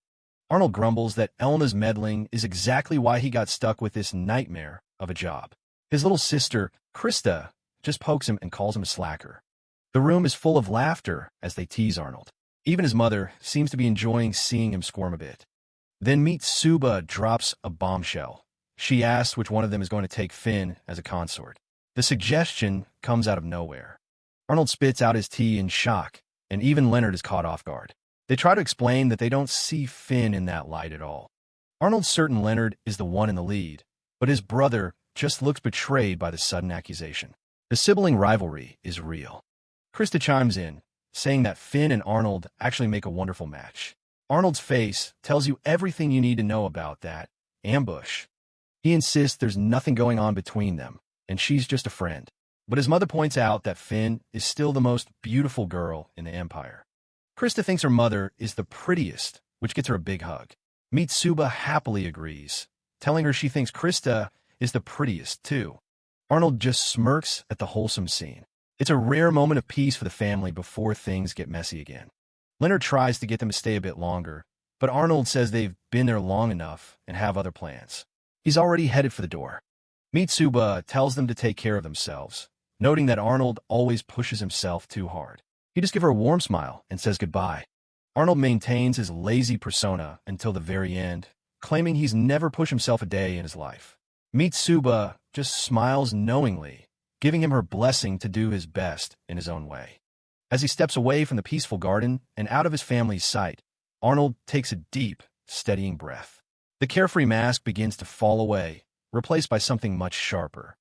His eyes lose their dullness, sparking with a cold and calculating intensity. The insipid prince is gone, and a dangerous strategist has taken his place. He immediately turns to Sebastian with a series of cold commands.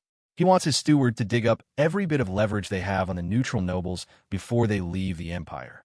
Arnold looks back one last time at the memory of his mother and siblings laughing together. This peace is exactly what he's fighting for, and he won't allow himself a moment's rest until it's secured.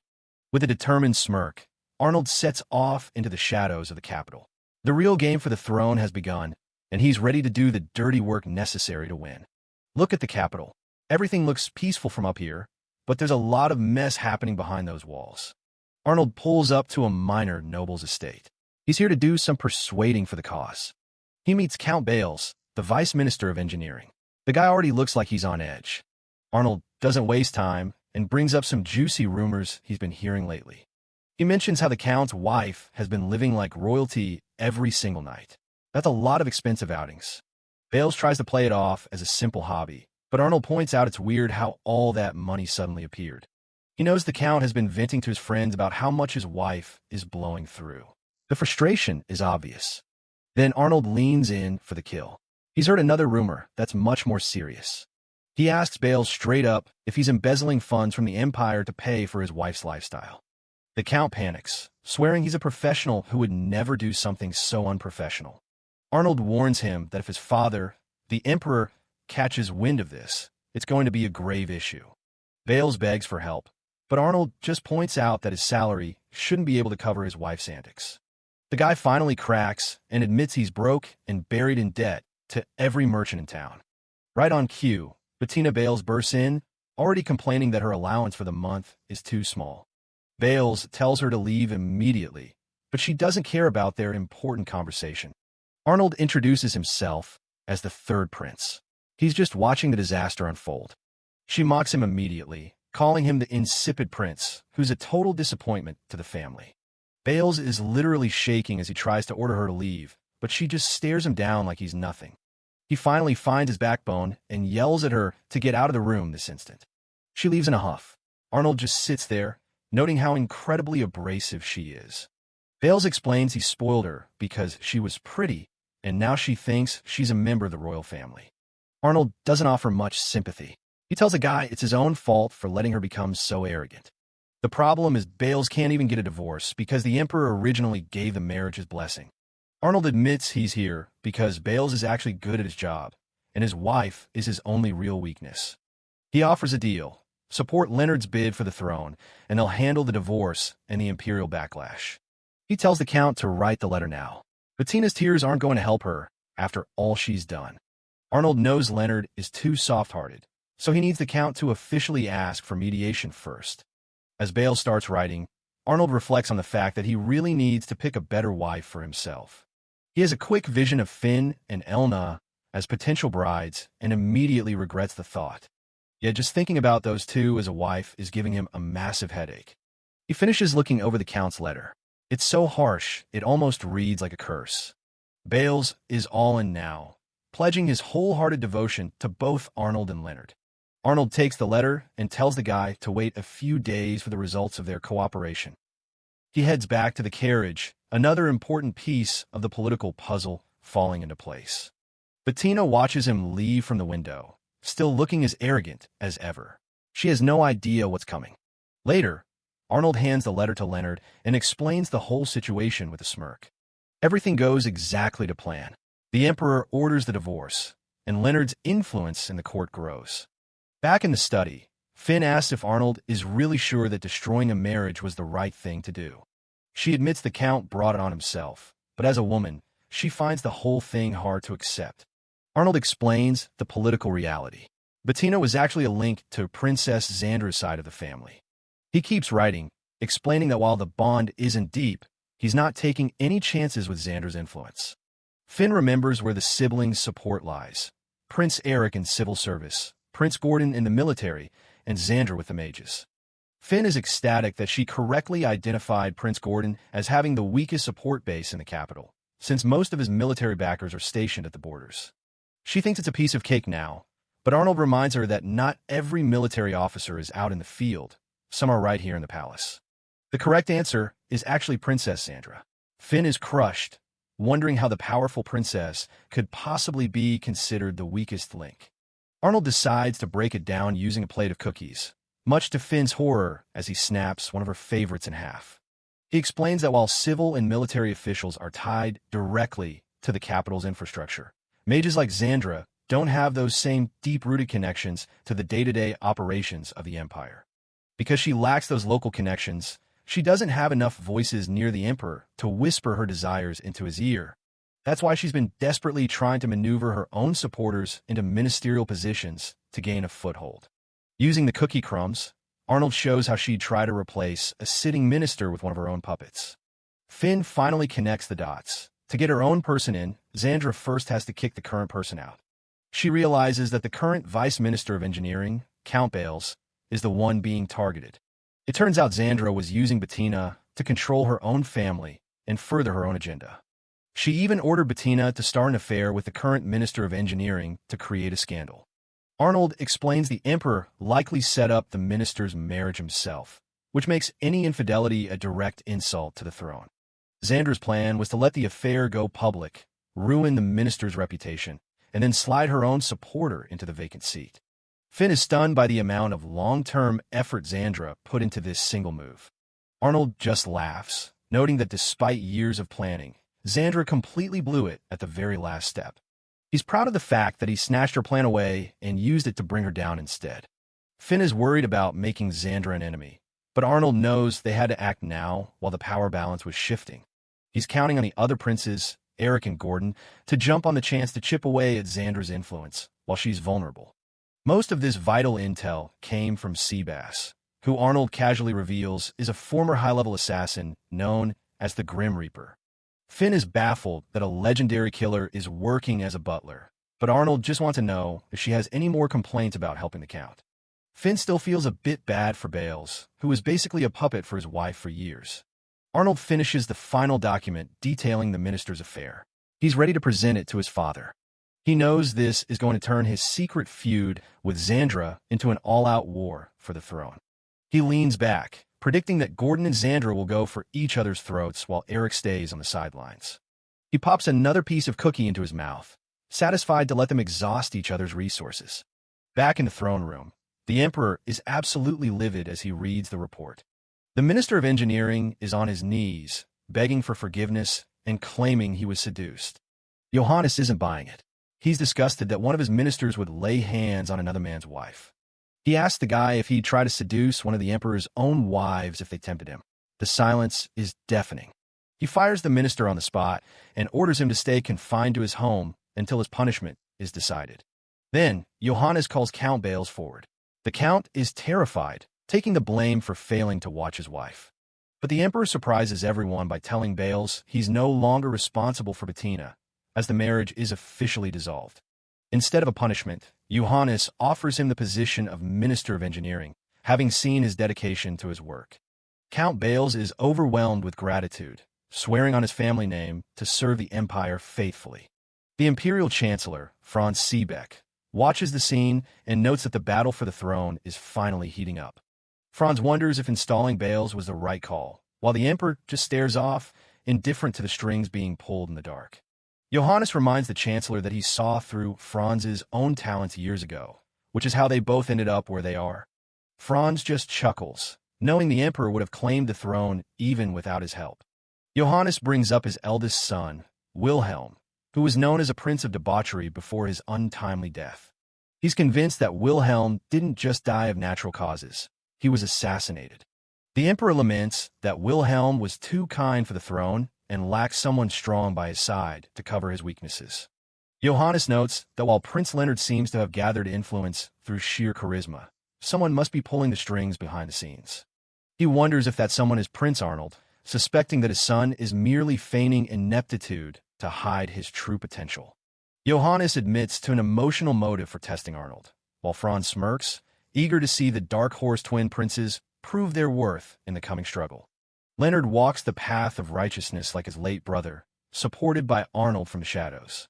Together, the twins represent a new and unpredictable power in the race for the throne. Chancellor Seebeck stands before the Emperor, discussing the fierce competition for the throne. It seems like any of the candidates could actually pull it off. But a wise leader is usually forged in the fires of conflict. If they play their cards right, the Empire might finally see some real peace.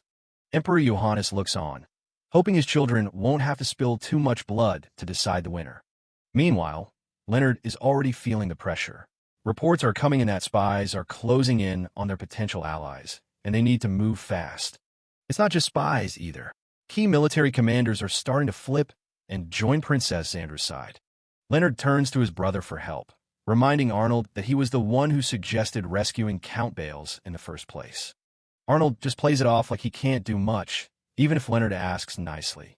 He tells Leonard to go handle the supporters personally to stop them from defecting. He's fine just sticking to his role as the unreliable assistant. Once they're alone, Arnold asks Seabass what he thinks Xandra's next move will be now that she's pissed off. Seabass doesn't hesitate. He's certain she's going to target Lady Finn. Arnold knows Finn is a prime target since she's basically becoming their faction's mascot. He grabs a cookie and decides he can't leave her in the castle. She needs to be somewhere much safer. He figures Xandra wants his head most of all, so staying close to him is actually the most dangerous place for her. Seabass wonders if their recent political gains were worth the risk. Arnold points out that Finn is a duke's daughter. If anything happened to her, the political fallout would be irrecoverable. He's choosing a solid defense over a counterattack for once. Arnold tries to act like it's purely a tactical move, but Seabass is giving him a very skeptical look.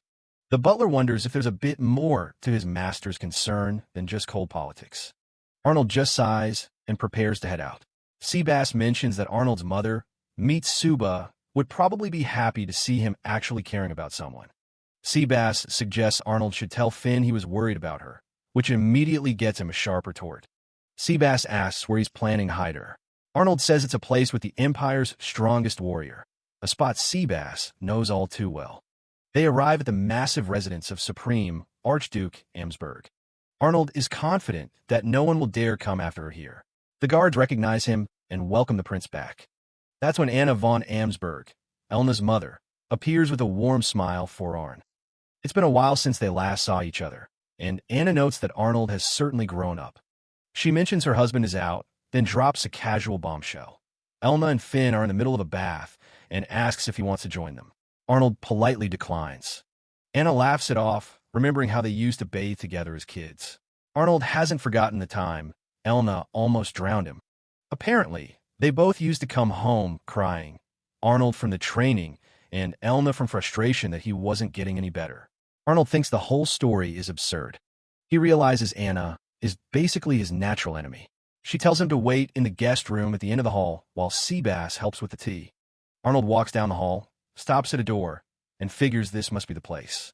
He opens the door without a second thought and walks right in on Elna, who's currently in her underwear trying on clothes. It's not just her. Finn is right there too, and Anna is having a grand old time playing dress-up with him. Arnold just stands there, frozen like a deer in headlights. The girls are absolutely mortified, their faces turning bright red the second they notice him. A realization hits Arnold like a truck. This was a total setup by Anna. Elna doesn't waste any time. She winds up a punch, screaming his name at the top of her lungs. A massive crash echoes through the entire manor as Elna's fury is unleashed. A little while later, Anna offers a very insincere-looking apology for the mistake. Arnold is sitting there with a massive, throbbing red handprint on his face, looking completely defeated. Elna is still fuming, while a blushing Finn tries to apologize for getting so carried away with the dress-up game.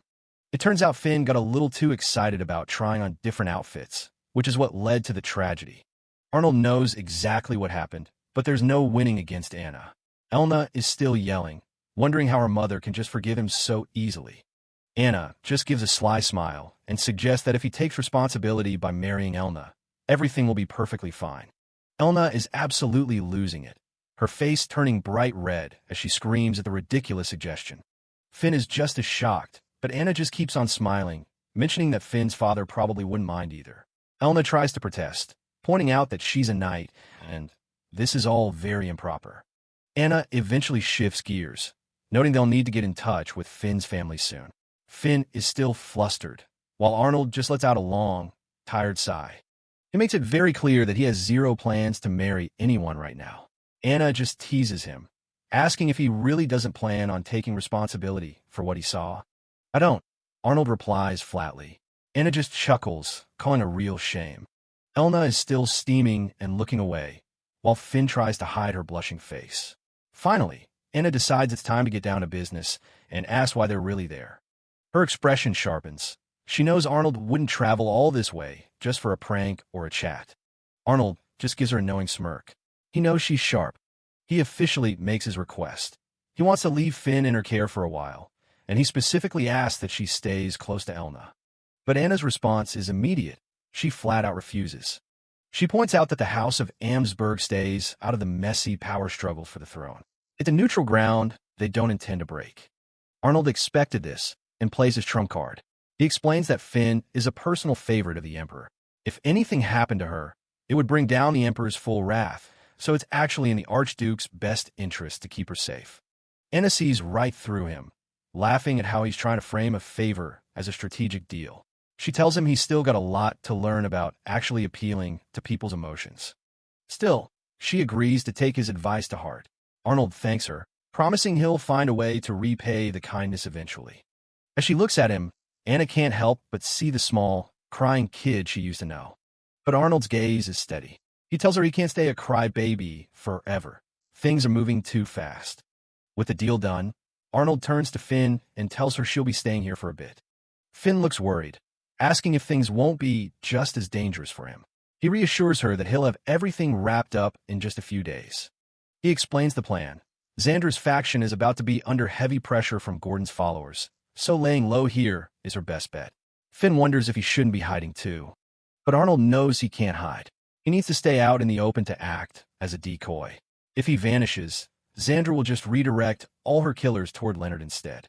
He gives a casual wave as he leaves, reminding her that he's got Seabass and plenty of other supporters to back him up. Finn just watches him go, her expression filled with worry. 2 days pass.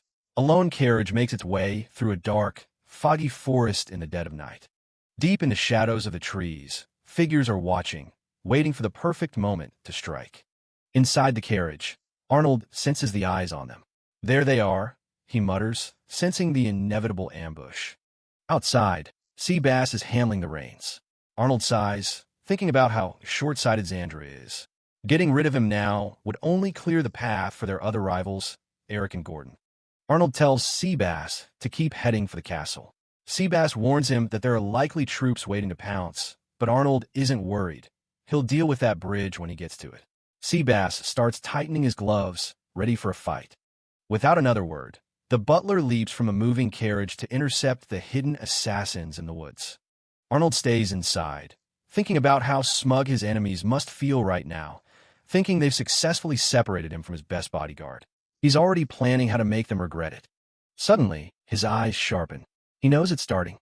The coachman sees a dark figure blocking the road ahead and panics, pulling the horses to a sudden, frantic stop. Arnold tells him to just ignore it and keep driving. But the terrified man has seen enough. He bails out of the carriage and runs for his life, leaving Arnold alone. Arnold actually finds this more convenient. The assassin stands in the middle of the road, telling Arnold he doesn't want to have to drag him out by force. The masked killer mocks him, saying it's pathetic that even his own servant would abandon him like this. Arnold steps out into the night, looking bored. He notes that being unpopular isn't exactly a new experience for him. He quickly sizes up the guy, judging him to be around an A-class adventurer's level of strength. The assassin is surprised by the prince's calm demeanor. Arnold just casually tells him that Seabass will be back to finish him off shortly. The masked man just laughs. He's convinced Seabass is too busy dealing with a dozen other assassins to come back in time.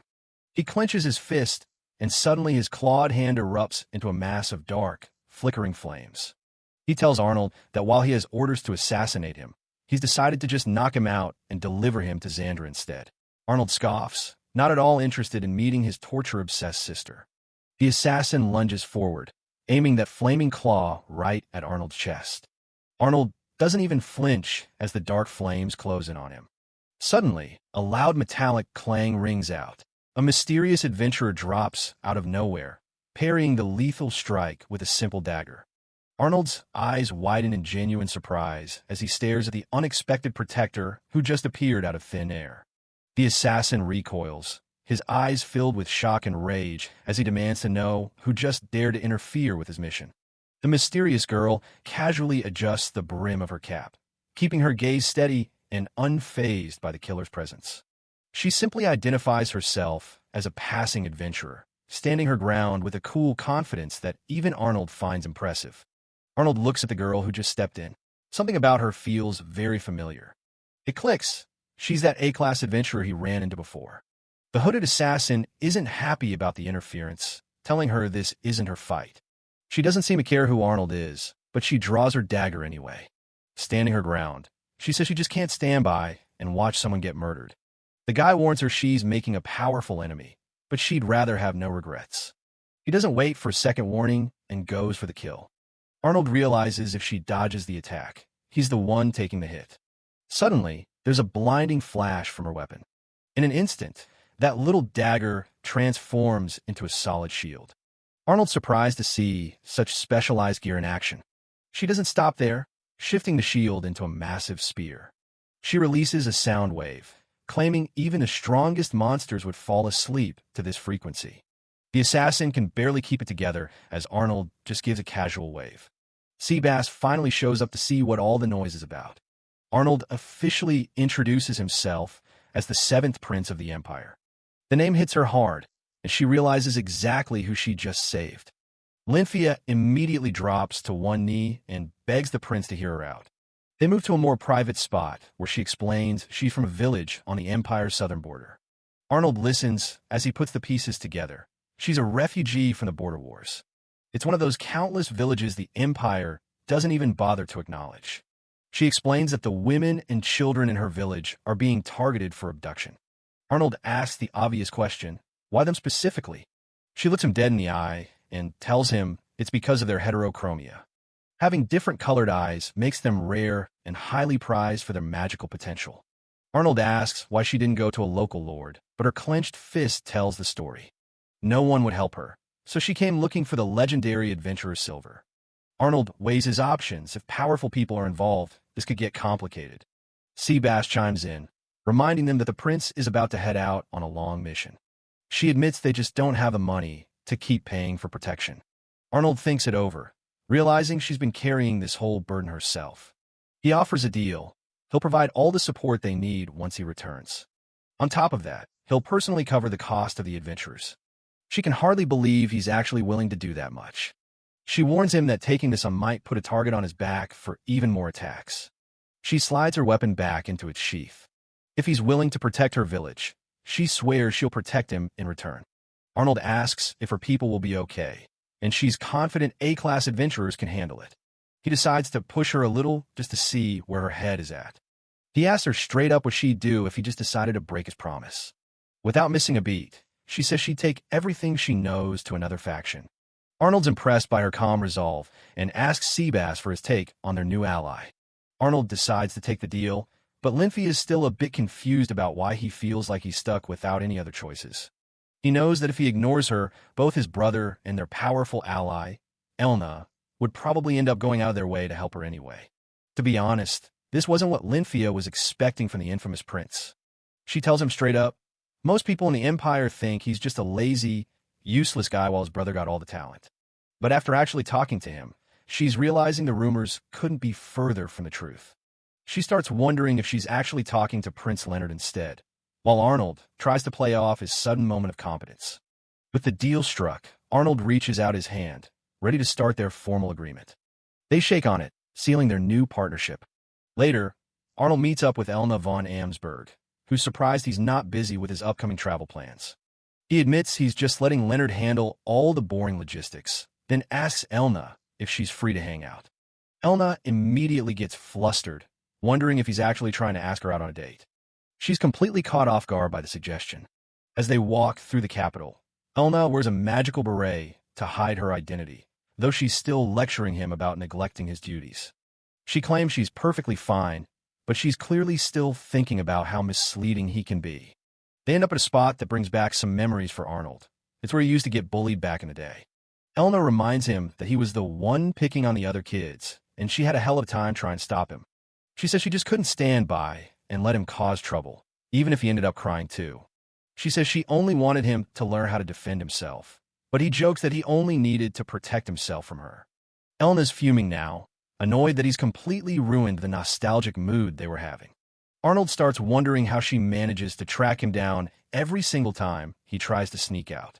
He realizes Seabass has been playing both sides and feeding her all the info she needs. Elna just gives him a smug look, confirming that the butler told her everything. She reaches out her hand, ready to lead him to their next stop. She tells him she'll explain it all later, but for now, they've got a destination to reach. By the age of 11, Elna was already a knight of the Imperial Guard, serving as the Emperor's eyes and ears across the land. She was a true prodigy, summoning the Holy Sword at 12 and becoming a deterrent for any foreign enemies at the border. Because of her duties, she's lucky if she gets to come back to the capital even once a year. Arnold figures this is a rare chance for her to actually enjoy the city like a normal person. He thinks keeping her company for a while is the least he can do to thank her. They keep walking together, trying to decide where to go next. Arnold looks at the sky and realizes his timing couldn't have been worse. The clouds break and it starts pouring, so he suggests they duck into the nearest building. He's not thrilled about getting soaked while they're out on the town. Elna follows him, asking where exactly he's planning to seek shelter. He points right at an nearby, saying they used to go there all the time. Elna tries to warn him that it's not the kind of place he thinks it is, but Arnold's already made up his mind. They get to the door, and the sign makes it very clear. This place has been turned into a lover's inn. Elna is absolutely mortified, her face turning bright red as she stares at the sign. Arnold explains that the new owner changed the place, and it's better than causing a scene by revealing his identity somewhere else. To his surprise, Elna doesn't back down and decides they're going in anyway. Arnold's the one who's shocked now, not expecting her to actually go through with it. Drenched from the rain, and with her clothes clinging to her, she tells him not to make a night repeat herself. Drenched from the rain, Elna tries to play it cool, insisting they're only there to wait out the storm. Once they're inside the room, however, the reality of the situation starts to sink in, leaving her completely flustered as she huddles by herself. Arnold finishes up in the bath first and tells her the room is all hers. Try to keep things as normal as possible. He's barely out of the bath before Elna is ready to swap, warning him with a death glare not to even think about turning around while she changes. He does exactly as he's told, keeping his eyes fixed forward while the sound of rustling fabric fills the small room. Sitting on the edge of the bed, Arnold can't help but wonder how his life ended up in such a complicated mess. In the reflection of the mirror, he catches a brief, unintended glimpse of the legendary night as she strips out of her wet clothes. They duck into a room to get out of the downpour and start drying off. Lynthia wastes no time stripping out of her soaked gear. Arnold keeps his back turned while she gets ready, doing his best to stay composed. He sits down, sweating because the situation is way more dangerous than a monster attack. While she hits the shower, he just stares at the wall, trying to keep his head straight. He bundles up in a towel, praying for the awkwardness to end already. Lynthia finally emerges in a robe, looking like she's about to die of embarrassment. Arnold tells her it's her own fault for being so flustered after picking this place. He brushes it off as a minor thing, but Lynthia looks like she's on the verge of tears. She sniffs, asking how he knows his way around a love hotel and if he's brought other girls here. Arnold drops the joking tone and tells her to quit changing the subject. He explains that he visits brothels for the girls who were sold there when they were kids. People assume the worst, but he actually pays for their time just to give them a normal day out. He knows it's a drop in the bucket, but he'd rather be a hypocrite than do nothing at all. Lynthia is stunned, realizing a secret like that could cause a massive scandal for him. He doesn't care about his reputation as long as he's helping people who have nothing. She looks at him with a completely new sense of respect. He tells her he isn't lonely because there are people who accept him for who he really is. He gives her a genuine smile, a far cry from his usual lazy persona. Lynthia turns away, blushing hard and gripping her robe as her heart starts racing. Departure day finally arrives, and Arnold is making his final preparations with Marie. He tells his maid he's leaving the estate to her and trusts her to look after Finn while he's gone.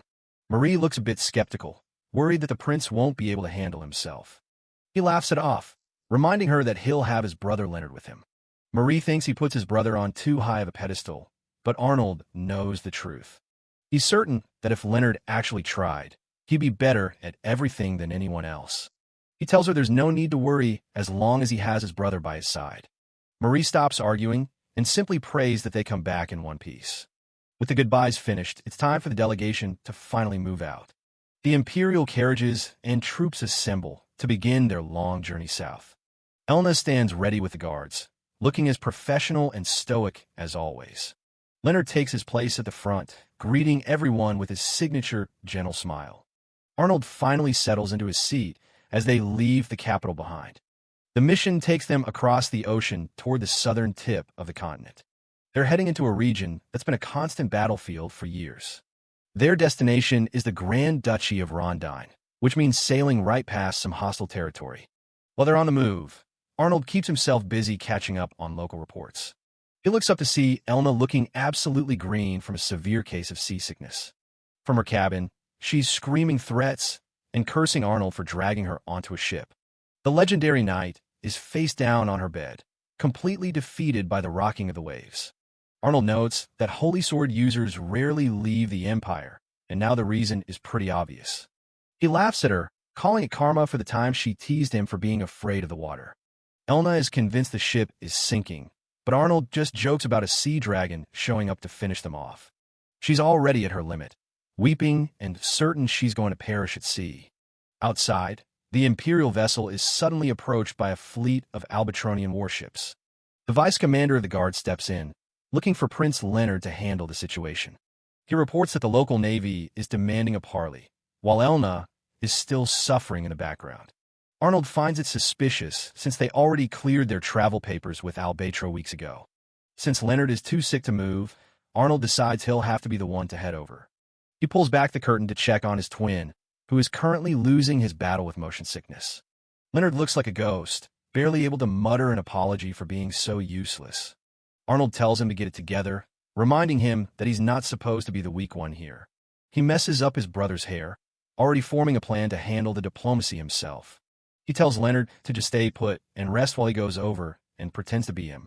He orders the officer to tell everyone else on the other ship that Arnold is the one feeling sick. The vice commander warns him that this will ruin his reputation, but Arnold doesn't care. He gets fully dressed in the ambassador's formal uniform, looking exactly like his brother. Across the water, the Albatro warships close in, showing off their state-of-the-art magical cannons. Arnold takes a look through the telescope, checking on his brother's transport while the officer stays close. He knows he has to give the performance of a lifetime to keep the mission on track. He makes the long walk across the bridge to board the enemy vessel alone. He is immediately greeted by a noble woman who seems to be running the show. She introduces herself as Princess Evangelina, though she tells him to just call her Eva. Her timid younger brother, Julio, lags behind, looking clearly intimidated by the situation. Arnold plays his part perfectly, introducing himself as Leonard Lakes Adler with a gentle smile. Eva mentions she's heard rumors of Leonard's military genius during the monster wave. He keeps up the nice guy act, humbly giving all the credit for the victory to his knights. Eva stares him down, trying to see if the rumors about the 8th Prince's virtue are actually true. Arnold can tell right away that they didn't come all this way just for a friendly chat. There's a tense silence as Eva gathers her thoughts for her real request. She scolds her brother for looking so nervous, telling him he's making them look bad. She finally drops the bomb, demanding that the Imperial delegation change course and take the long way around. Arnold asks for a reason, but she refuses to give one, stating they simply can't trust the Empire. He realizes that for a small country like theirs to be this bold, they must be hiding something huge. To everyone's surprise, Leonard dramatically agrees to the detour without putting up a fight.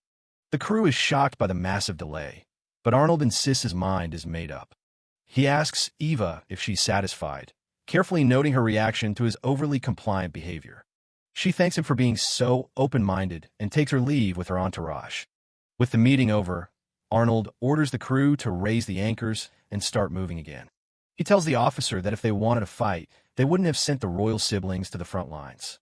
He tries to piece together what they were really after. Maybe it was just a test of the prince's character. Suddenly, the entire ship lurches violently to the side, nearly knocking them off their feet.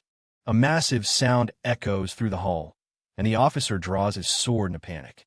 A guard comes running with news that a freak storm has erupted out of nowhere. Arnold is stunned by the sudden change in weather, noting that the ocean was perfectly calm only a few moments ago.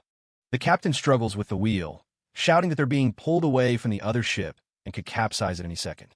Arnold realizes that this isn't just bad weather. There is definitely a sea monster behind this massive storm. He starts to suspect that the Albatro siblings knew about the sea dragon in these waters and came out to warn him. He understands why they kept it secret, as news of a monster would completely destroy their country's vital sea trade. Using his magic, he senses that the epicenter is deep within Albatro territory and is dragging their fleet toward the center. He grit his teeth, refusing to spend the rest of his trip stuck out here fighting a legendary beast. With a defiant shout, he prepares to take action as the ship is swallowed by the torrential rain and crashing waves.